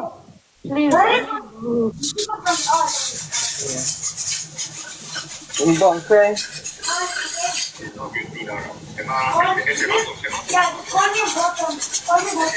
I should call you where?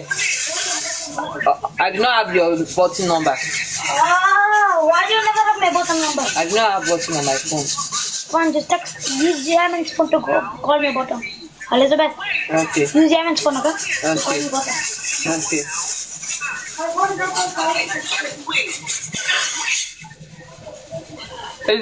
Mo kò sí fóònù tí fẹ́ fi ṣẹ́ẹ̀kì Facebook.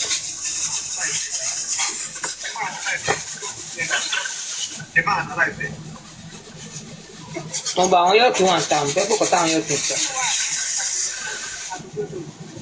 Ọmọ kọ́kọ́ fẹ́ pọ̀kọ̀ tí o rẹ̀ sí.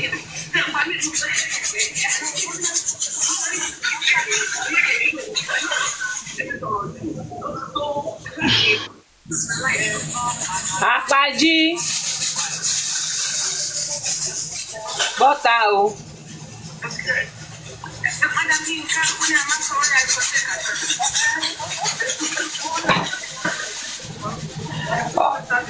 Okay.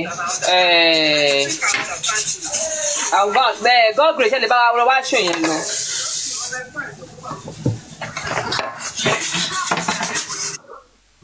Ṣé ọba ńlá ọ̀nà ṣé ọba ńlá yẹn dùn gan tó ṣe fún. Ẹ jẹ́ kí n wò ó náà.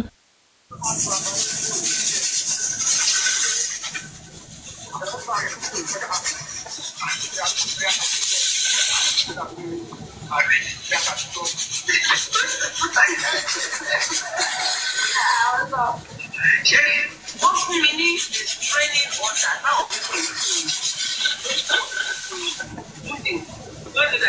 Àwọn yọ̀ọ́ jáde wọ́n à ń ta but àwọn fẹ́ jẹ́ àṣọyọ̀ wòye lọ́sọ̀ tí wọ́n ń pariwo Saheed olóṣù tí Saheed wà nù ẹgbẹ́ àwọn ọmọ ọ̀rọ̀ kìràn.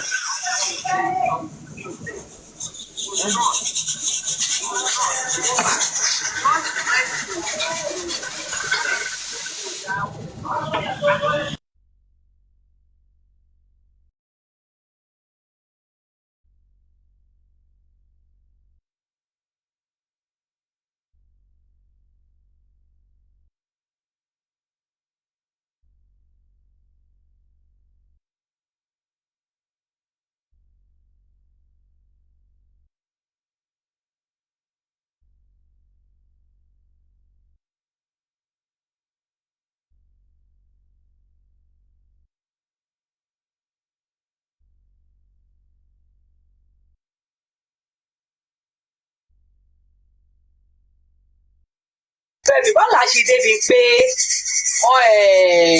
narrative wò lè fọwọ́ pa Mohbad yìí báwo la ṣe débẹ̀ nù. náà ni ṣebí lórí pé wọ́n búlì ẹ̀ náà la ṣe débẹ̀ ṣé ẹ mọ̀ pé pípù tẹ́lẹ̀ àwọn èèyàn jáde pé wọ́n búlì ẹ̀ ní pé tó ṣe búlì ẹ̀ bóyá. báwo narrative ni pé wọ́n pa yẹn láì pé wọ́n pa àbí jòsí ló gbé narrative yẹn jáde ni àbí àwọn ti. jòsí ni náà tó sọ wípé ìgbà tó yá ni jòsí sọ wípé wọ́n ní ìyàwó ẹ̀ ń fi nǹkan kan sínú indomie. tó bá iná ẹ̀ tó bá ń pè àwọn tó bá ń pè fámílì òṣì ìtìmọ̀ láti ẹ̀kọ́ ti tákùdò sí láti àárí débi olóyìn débi tàdé tó kàkà mọ́ máa wọ́n dà. ọgbọ́n ló bẹ̀rẹ̀ kínní yìí náà bẹ̀rẹ̀ lórí DNA kí lórúkọ ẹ̀ VDM ló kọ́kọ́ bẹ̀rẹ̀ lórí DNA then African TV. báwo la ṣe débi pé wọ́n pa Mohbad ni wọ́n pa like ẹ̀ understand. náà ti ṣe pé kínní àti kí lórúkọ woman yìí kí lórúkọ kínní yìí no àwọn yẹn ni DNA kí lórúkọ woman yìí kí lórúkọ abórajẹ̀bi Ọlọ́run yìí o this lawyer social media lawyer yìí Kudi ọ̀dọ̀ Kudi náà ti bẹ̀rẹ̀ ọ̀dọ̀ Kudi náà ti bẹ̀rẹ̀ pé àwọn ọ̀rẹ́ ẹ̀ sọ pé wọ́n pa á ni. kò ní wọ́n rìn máa ti di báwo la ṣe débi pé wọ́n ní wọ́n pa like I don't understand báwo la ṣe débi pé bí àwọn wèrè yìí ṣe sọ pé àwọn tó wà nílé yẹn parọ́ ni wọ́n fọ́n cover nǹkan ni like I don't understand ó sì máa ń figure gbà àwọn 50 people tó wà gbénu lé sọ̀kọ̀ báyìí sọ pé wọ́n parọ́ pé wọ́n pa ni wọ́n pa bí like. ọ̀dọ̀ Kudi náà ti bẹ̀rẹ̀ tán wá sọ wípé kí lórúkọ olóṣì very boss rat yẹn nonsense yẹn ló wá sọ wípé ìgbà tó ń rán kí náà pa àwọn arífà lọ sọ́dọ̀ tó ń rán wọn lọ sí ọ̀dọ̀ ìgbà tó ń gbé wọn rán wọn lọ sí police station or something wọ́n wá sọ wípé kí lórúkọ boy spending sọ fún wọn wípé ọ̀rọ̀ ọmọ ni wọ́n ń sọ wípé ta ló lọ mọ pé wọ́n fẹ́ lọ gba passport wọ́n fẹ́ lọ sí kí lórúkọ bíbá wọ́n fẹ́ lọ sí Canada wọ́n wá sọ wípé wọ́n nídìí láti ṣe DNA wọ́n wá ṣe DNA wọ́n wá rí i pé kò ń ṣe òun ló lọ mọ ní Mohbad wá sọ pé òun fẹ́ ju ọmọ yẹn sínú omi. màá ṣe pé báwo la ṣe dé gbogbo wèrè yìí tó di pé. ta ṣe débẹ̀ nìyẹn nǹkan tó fi change people's mind nìyẹn.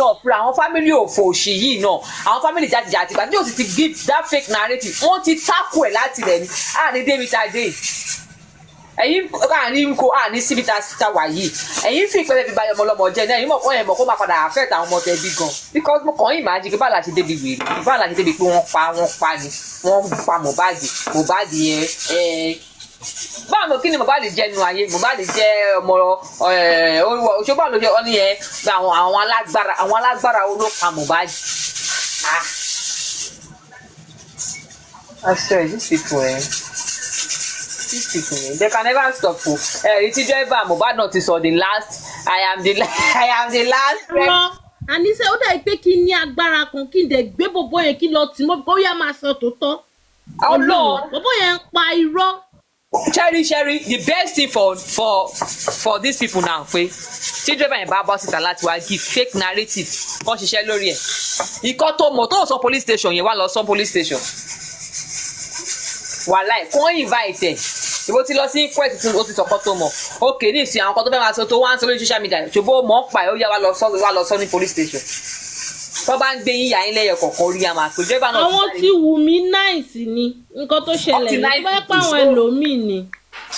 wàhálà àwọn tèmi ti náìsì jù ọlọ́run driver yẹn náà máa give fake narrative òun náà ti sọ I am the last driver that àbálò ṣe kí lórúkọ tó dùn. ọ̀rọ̀ náà báwo lè ṣe báyìí náà. ok driver wa sọ̀rọ̀ o. àkáǹtì ẹ̀nà kí mi lọ fún mi. èwo ní yín ló wà láyé tí wọ́n tẹ obituary fún.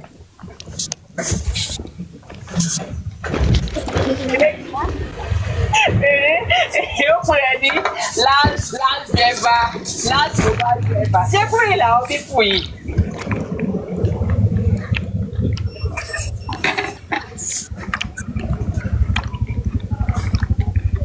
Aláyà pípé ìwọ. Wọ́n jẹ́ kí n play àwọn ọjọ́ tuntun. Mo mọ̀ tako sílẹ̀ nígbà kan tí mi kì í fẹ́ fi ètò ọ̀gbọ̀n máa.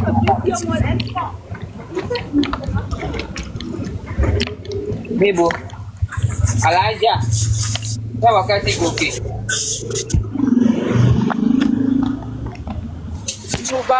Inú báàgì àṣẹ tí wà ẹja ń bọ̀ o. Ẹja mi bọ̀ o. Àbíkà yóò fún.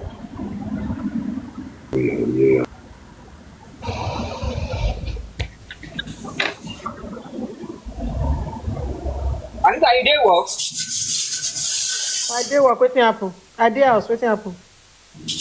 Okay, I just dey house. Kí ni ẹ̀ ń sọ tó ṣe ẹni tó gòkè kí ló ń sọ? No, ó láwọn ọmọ báwọn ti gòkè ká já wọn bọ́. I think say she dey do anyhow ni. No. Okay, na our person.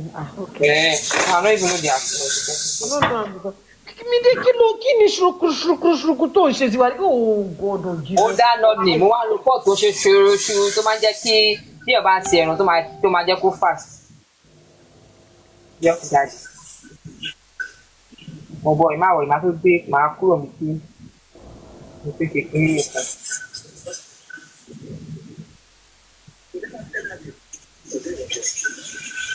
And these are the things that we need to critically look at. Ǹjẹ́ lọ gbé sí gbogbo? Those guys that were there. Alájà Folúkẹ́. Yeah, I am. That were there.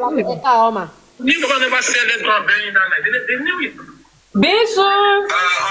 Títò ìkólógbò ti jáde báyìí. Kílẹ̀ fún wa. Bísú! Kí ló wo tún ni Bísú báyìí? Bísú! Now, Dre was in that house. Bísú is inside? Baba Mohbad just confirmed it. The guy was there. Okay. The one that sent it to me. Wọ́n ṣe àjẹ́sì mi dé o. Ta ni Bísú báyìí ní ìsìn? Ta ló bí? Olóńgbò ni Bísú.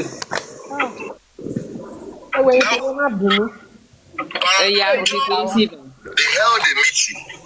Ẹ máa gbọ́ àwọn yọ̀ọ̀kì lọ. On the 11th. And they map out all the strategies. Just to come out to public, give us what they've been selling to us. Blah, blah, Mohbad no get money. Mohbad no get money for account. Sorry. Mohbad no get money for account. Vis-a-vis. Now why they give them 2 million with that? See, this thing is getting interesting day by day.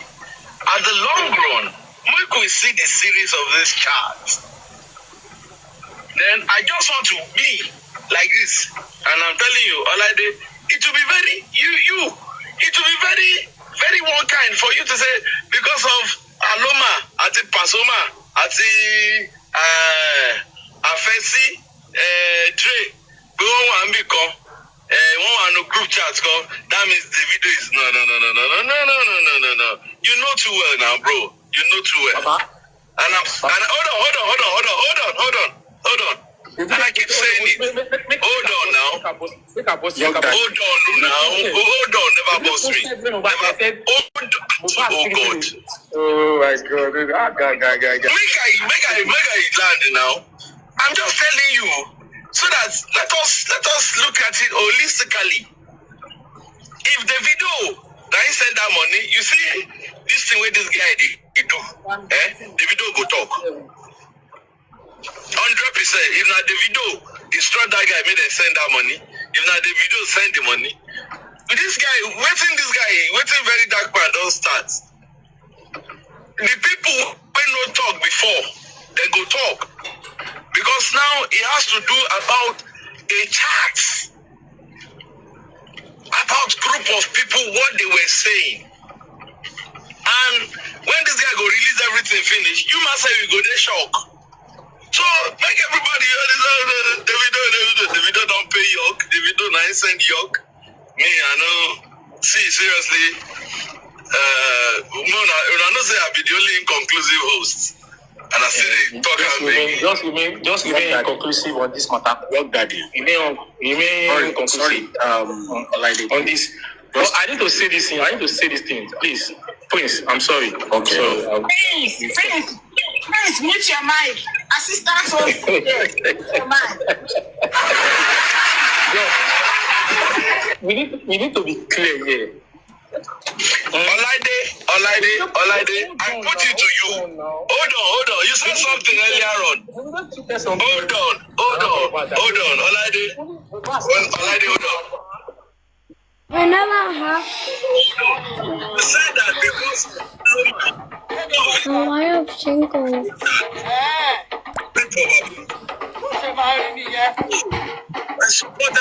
Definitely, Oba Lajari, God.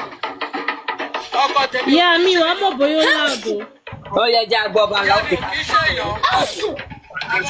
Oh, okay. Àwọn àbúrò mi ò kí ń ṣèyàn, àwọn ẹbí mi ò kí ń ṣèyàn àbí. Ẹ fẹ́ fi ògbó fámìlì tèmi, ẹ fẹ́ fi ṣe pàṣípààrọ̀ fọ́mọ ọ̀dọ̀. Ikú ló máa pa gbogbo yín. Gbogbo yín pátá. What is this? Kill and play. Play. No. What? Which one is Obanla? On Facebook, lo wa. No. What is Obanla? What is concern Obanla? Check in pan. Ẹ̀pẹ́jọ kí ló kàn aka Obanla? What's Obanla? Ó ń sọ̀rọ̀ nípa ọlọ́mọ. Ọlọ́mọ wo? Ó ń ṣàyọ̀yọ̀ ọmọ tàbí. Ayọ̀yọ̀ ọmọ tàbí àzá. I don't know this person, abeg. Pé náà wọ́n ń ṣépè. Ẹni tó ń ṣépè lẹ fẹ́ máa play ní kí lẹ fẹ́ fẹ́. Ó ń ṣépè. No. Èmi ò gbọ́ o, torí èmi ti kúrò níbi tí torí àwọn ọmọ mi ń disturb ló jẹ́ kúrò mo kàn fún fóònù yẹn sílẹ̀. Ó lè pè. Ẹ̀ẹ́dúnjọ́ mi ò. It's true. I saw it. I'm going to search. I'll bring you in the next 5 minutes now. Back home, guys. He said, Mohbad, you can't tell me. Yeah, you're not talking about it at that point in time. At that point, they were still coming for Naira. And it's cool. Dre and Aloma were coming for BDM and Amali. And they were seeing what the other boy was posted by him in that group. What are we talking about, young daddy? I'll call for that. I'll put it on this screen here. I'll put it on this screen. He said, even, see what he talk. Even about Solomon doesn't Mohbad give her a kick. Who don't know say Mohbad strictly talk? Who did he talk, guy? No. One girl for Syria Low, where they talk say Mohbad no allow her sleep. In Yetungo. So his spirit no strong. Wait, hold on now. Somebody said somebody's spirit. Hold on. Somebody tweeted that Mohbad's spirit is strong. Go that one come easy. All of us don't know. If the spirit not strong, you go there. Really bad. When Instagram, right? Said the video of putting me in Mohbad, I didn't buy that video. I don't care. I won't say no. People talk about no. People talk about them. Ṣẹ́rí pé kíní ó make sense. Ṣẹ́rí pé sì wọ́n ti drag Davido. Ṣẹ́rí pé kíní yẹn make sense. Ṣẹ́rí pé wọ́n ti drag Davido nsìn. Jẹ́ ká máa wòrán. Ó dà bẹ́ẹ̀. Ó dùn. Ẹ jẹ́ máa wo fíìmù.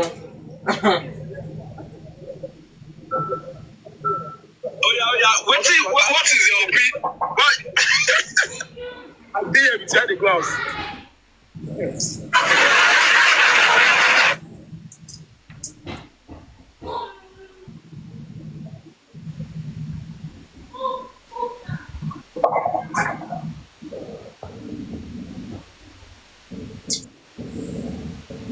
Wọ́n tó bá yàfẹ́ tẹ́rí sí ọ̀pọ̀ ní orí ẹbí gidi o.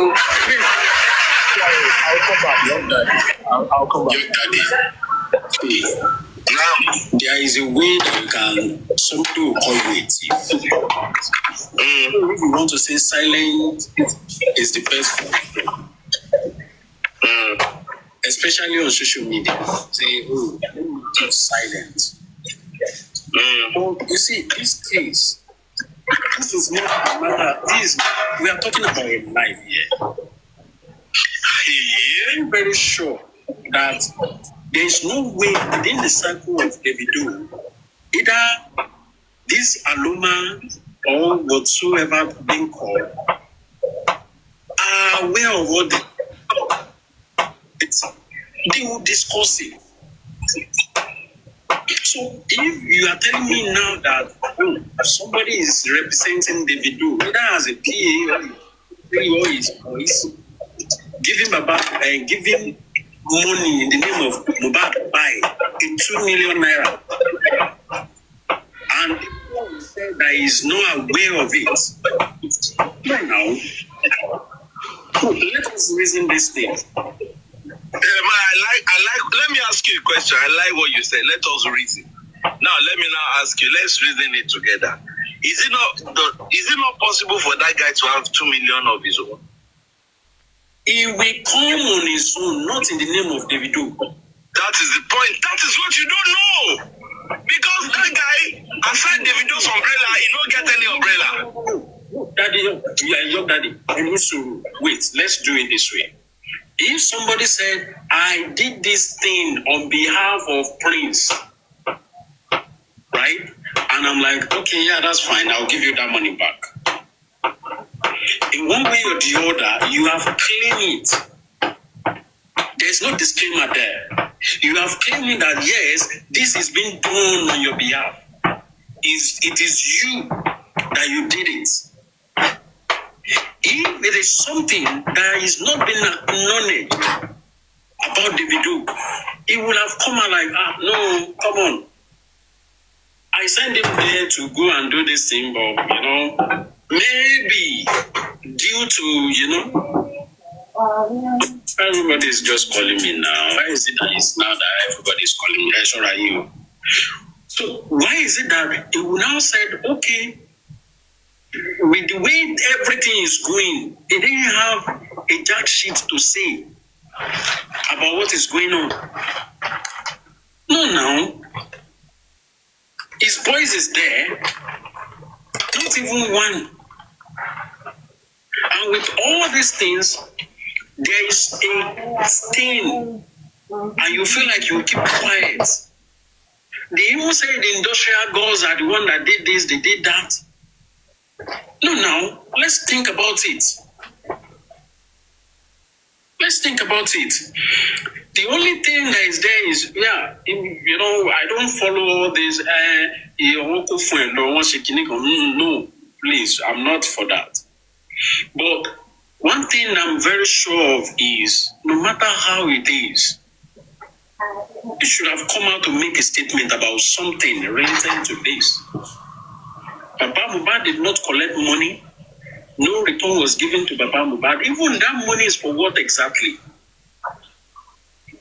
Is it to go and buy coffin or to go and buy land for burial or for burial purpose? And you think that you keep quiet on that? No,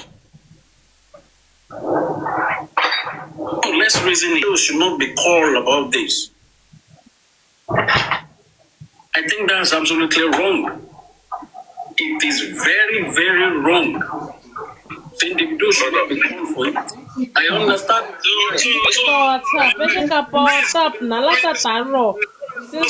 Let's stop now, please. Stop stopping. An assistant Thank you. when it goes down. Assistant will keep quiet. Thank God. What did I do? Yes, you don't know that I've been watching you since. You don't want them to cut the video out. You think I will not talk? The video needs to be called out. Host.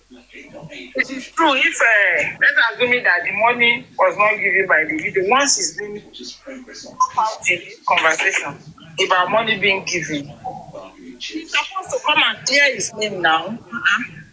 Because the video means what? He should come out. I was the one that started this thing. Once you remember, you take it away from me.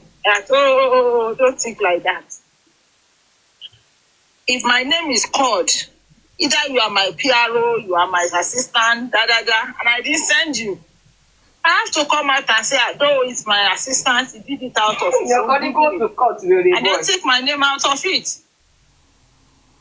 So to me, my host, I'm sorry. I didn't throw you under the bus, but my host, the route should take this afternoon. If they wonder my head, oh.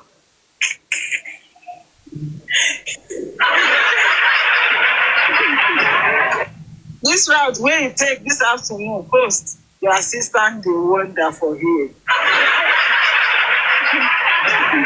Anyways, my own is that if I'm Davido, I know I have to come out. This is social media. You know, everybody.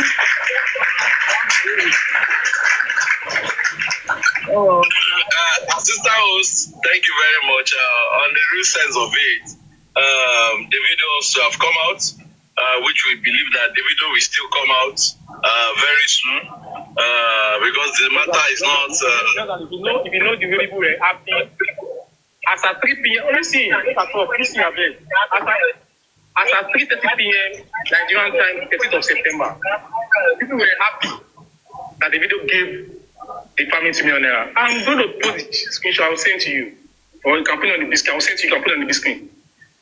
It's 13th of September, 3:30 p.m. The video fans were already happy that the video gave them $2 million. One bastard, I saw one post now on that same 13th. He even saying, if the video don't come out $2 million, now why you're going to pay that early money on the 13th? He saw it. I said, carry me, that ain't carry me matter. If he doesn't even know, if you want to say, now see that team that you don't argue about the video that time, I see come out from the game. Either one, I don't care, man. 13th, 3 p.m. I gave $2 million. So what are you trying to say now, Sanalaide? What are you trying to say? What are you trying to say? You are saying, why you go out for listening? Are you saying the video tweeted that he gave $2 million?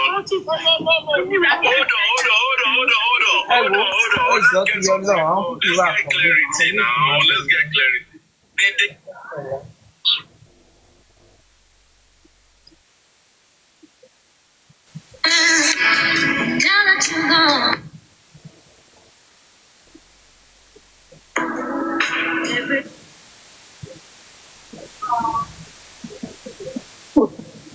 No, they want me. So you better talk and say, give them tell me. Shake him. You better talk. But then they talk about it. You don't say, get $20 million now.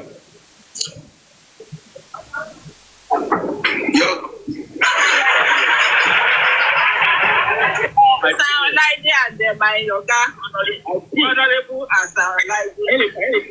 And Nami bring this talk. Nami go end up. Make we just leave.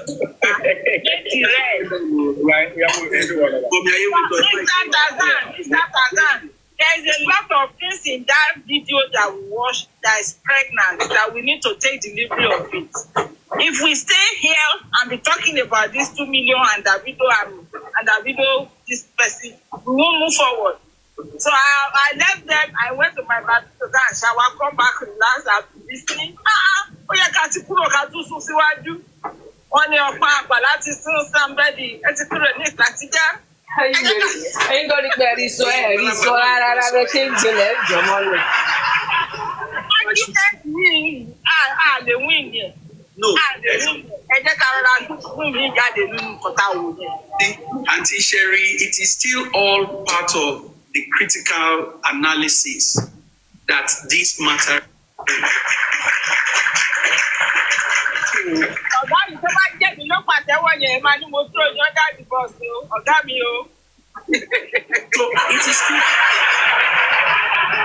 It is still part of it. If we don't think along the line that Young Daddy has been thinking, then we will not be doing justice to the analysis of this matter.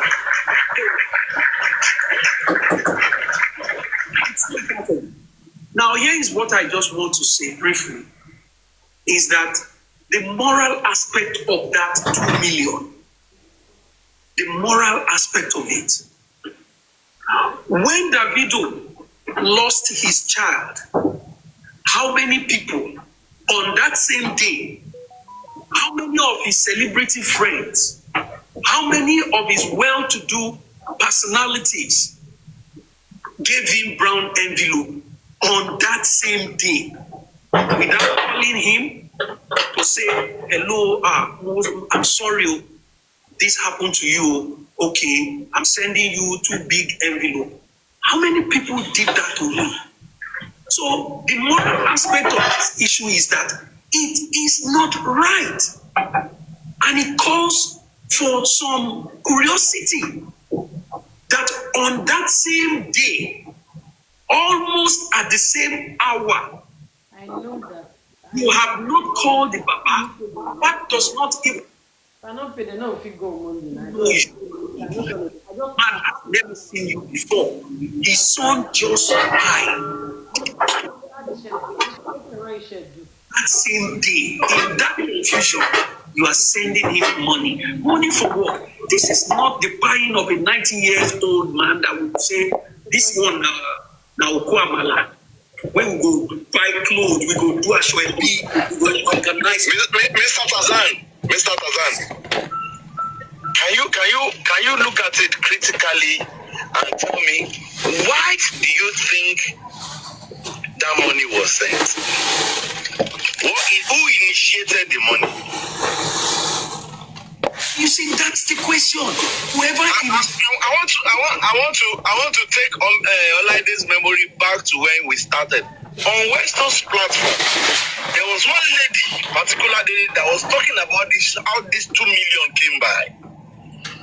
If Olaide, I will not mention the lady's name. I remember the lady vividly. And I wish Westo is on this live. I will have asked him to Baronti.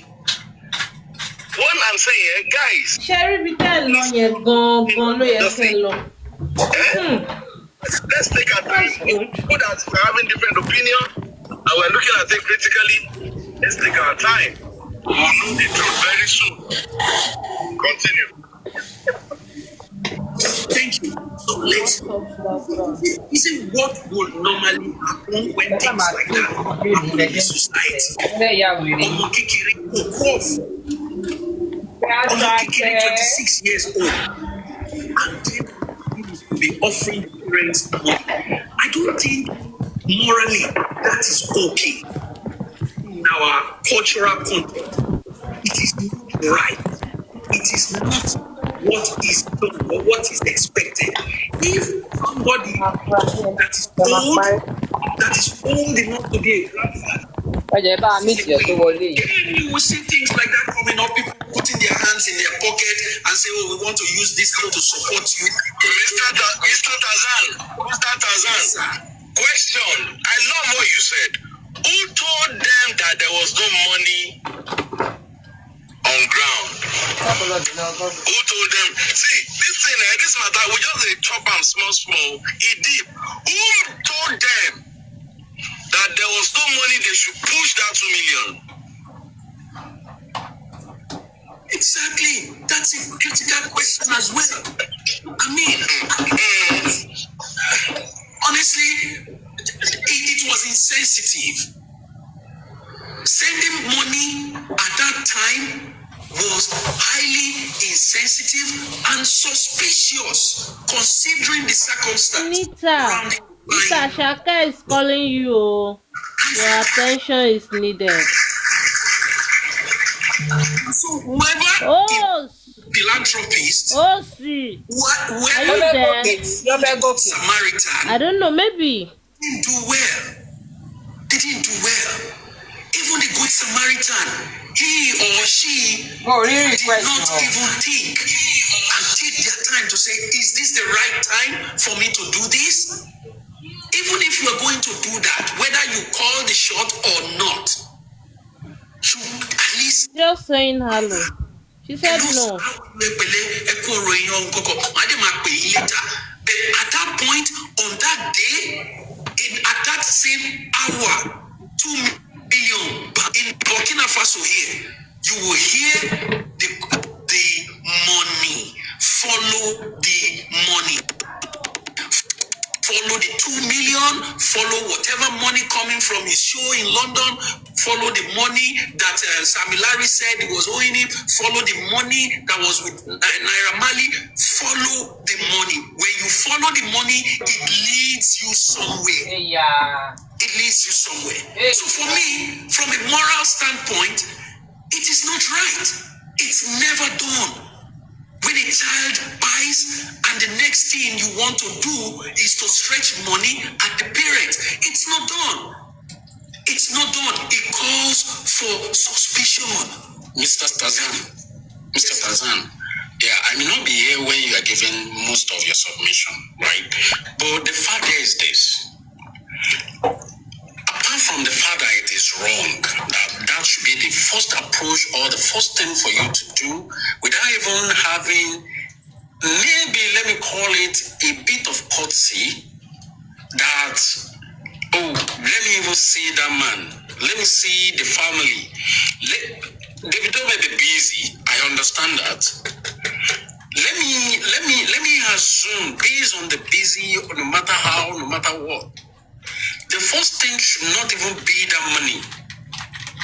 The money should not even come first. Yeah. And by the way, let me say, since all this while, even if your money will speak, or you want to see it from the humanity side, since that day, how many of all these so-called celebrity that we have in Nigeria have even take their time out, like, oh, either the family of Mohbad or the Babaloba, let me even say, a visit. We don't want to put our voice out there. We don't want to get involved. But as they, in any way or in any visit them. And apart from that, because based on the curiosity that this money of a thing is bringing up now, it shows that the industry, no matter how things are, your so-called staff are there when this thing happen, and you've been labeled that, oh, okay, on behalf of Davido and his organization, we are giving 2 million naira. To who exactly? Is it that money is meant for burial? Or is it meant for Baba to like keep short? Or to say this is your own part of it? Or your own which business have they done together to have warrant 2 million? Is it, who call it part of your charity? Or will we say that, oh, based on your humanity service that you've been doing, that's the reason why you are giving that 2 million? Absolutely, I beg to be corrected on this. Because I try as much as possible to understand the ground that 2 million is coming for. It have a lot of curiosity, like what exactly, why is it that money is not being given to, oh, see, Iyawolo Berry, let us give her that money because we know that things will be needed now. Oh, he didn't have access to his finance, these days, they need money now. 2 million naira, and just like that. Prince, they can't give Iyawolo because that is not the plan. No, there is no Iyawolo anyway. There is no Iyawolo. We only know Aloba to be a family. However, but it's so shocking. It's so shocking. And since then, the video have look at his post. There is a post on Facebook written by Anonymous.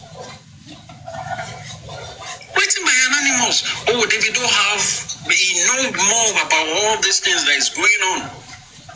Or has he ever come out to put any form of disclaimer on it?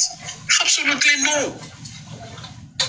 There are a lot of curiosity that this money is really, really bringing up. And there are more to it. I have a belief there is more to it. Yes.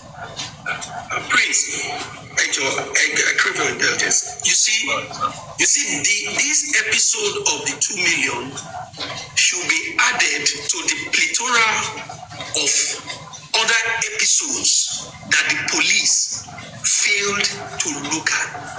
The way the police failed to take charge of the matter when Baba got to that police station that night. The way they failed to go to the house that they termed as the crime scene, the way they failed to cordon it off and declare it formally as a crime scene, the way they failed to arrest this situation when the nurse, her lawyer, Mohbad's lawyer, and Bami went to the first police station, the way they failed to question your Fabi, where he got his court order, and also the police rank that followed him to the house to go and check Mohbad's place. The way they failed to caution Yomi Fabi when he said that Wunmi has a warrant of arrest on her head.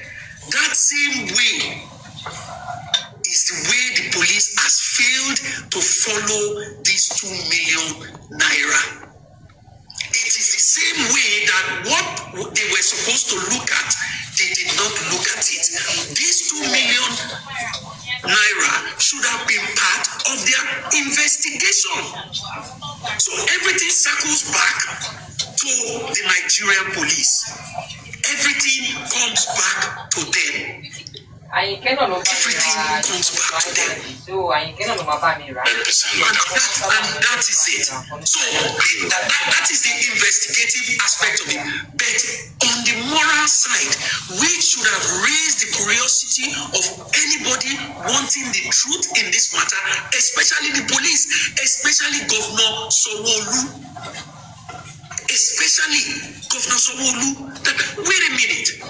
Why the 2 million? Who sent it at this hour? These 2 million will also be added to the long list of the areas, the ways, the places, the areas where the police failed. This is one of it. In Burkina Faso, as I mentioned earlier, ladies and gentlemen, they follow the money. When you follow the money, it leads you somewhere. It leads you somewhere. What is the interest of the Good Samaritan? What is the relationship between the boy that bite and the Good Samaritan? All of us here, over 200 listening. Yes, maybe the body was already smelling, true, and they want to cover it. You know, sometimes people come here and find out that the body is already bloating and smelling like, yes. Klasim Poruka said it now, Darusha said it, that Mohbad was smelling. And let us face it, Baba was there on that day. Baba was not worth 100,000. My own take in this thing is, when the money was given, it says, the money talk, the money says for burial. The money did not say for mortuary. The money did not tell them more than for burial. And I remember someone said, Davido said, don't spend this for anything, purposely for burial. So I don't know if it is Davido or Davido PRO, but they say Davido said it's meant purposely, not for any other thing, for burial. So now, my own, if you laugh from now to tomorrow, I'll finish what I want to say. I will finish this one because you didn't allow me to finish my talk. Mr. Kavan. Sorry, I want to confirm from Mama Yekoto. So the money was sent and Davido instructed them that it's for burial. You heard it from David. Oh no. I'm not in for this. Did you hear it from Davido that he said this money will come out from burial? Please. Let him come out and explain. Let him tell you. Hold on, sir. Let me just a minute. Honorable York, whether Davido or not Davido, whether it was Whiskey, whether it was Baba Frayo, whether it was Toki, whoever it was, so that moment when the police investigation was going on, they should have followed the money. The money should have been followed to the messenger and then to the sender. The money should have. No. You are getting it twisted. They can't follow this money because the money came after the burial. So anything, the money came after the process, the buying. So if they want to follow anything, police go investigate, they go to buy them. More investigate, I don't know tell you what on going after. It is still necessary. No. It is still necessary because the issue here, Baba has been dragged. I want to ask Ayekoto, my assistant host, that you said that the video said the money is for burial. Is that what you said? So I want to send this one to my host. Honorable York Daddy. Did you hear from Davido? Davido. No. You said Honorable York Daddy, please, I beg you, sir.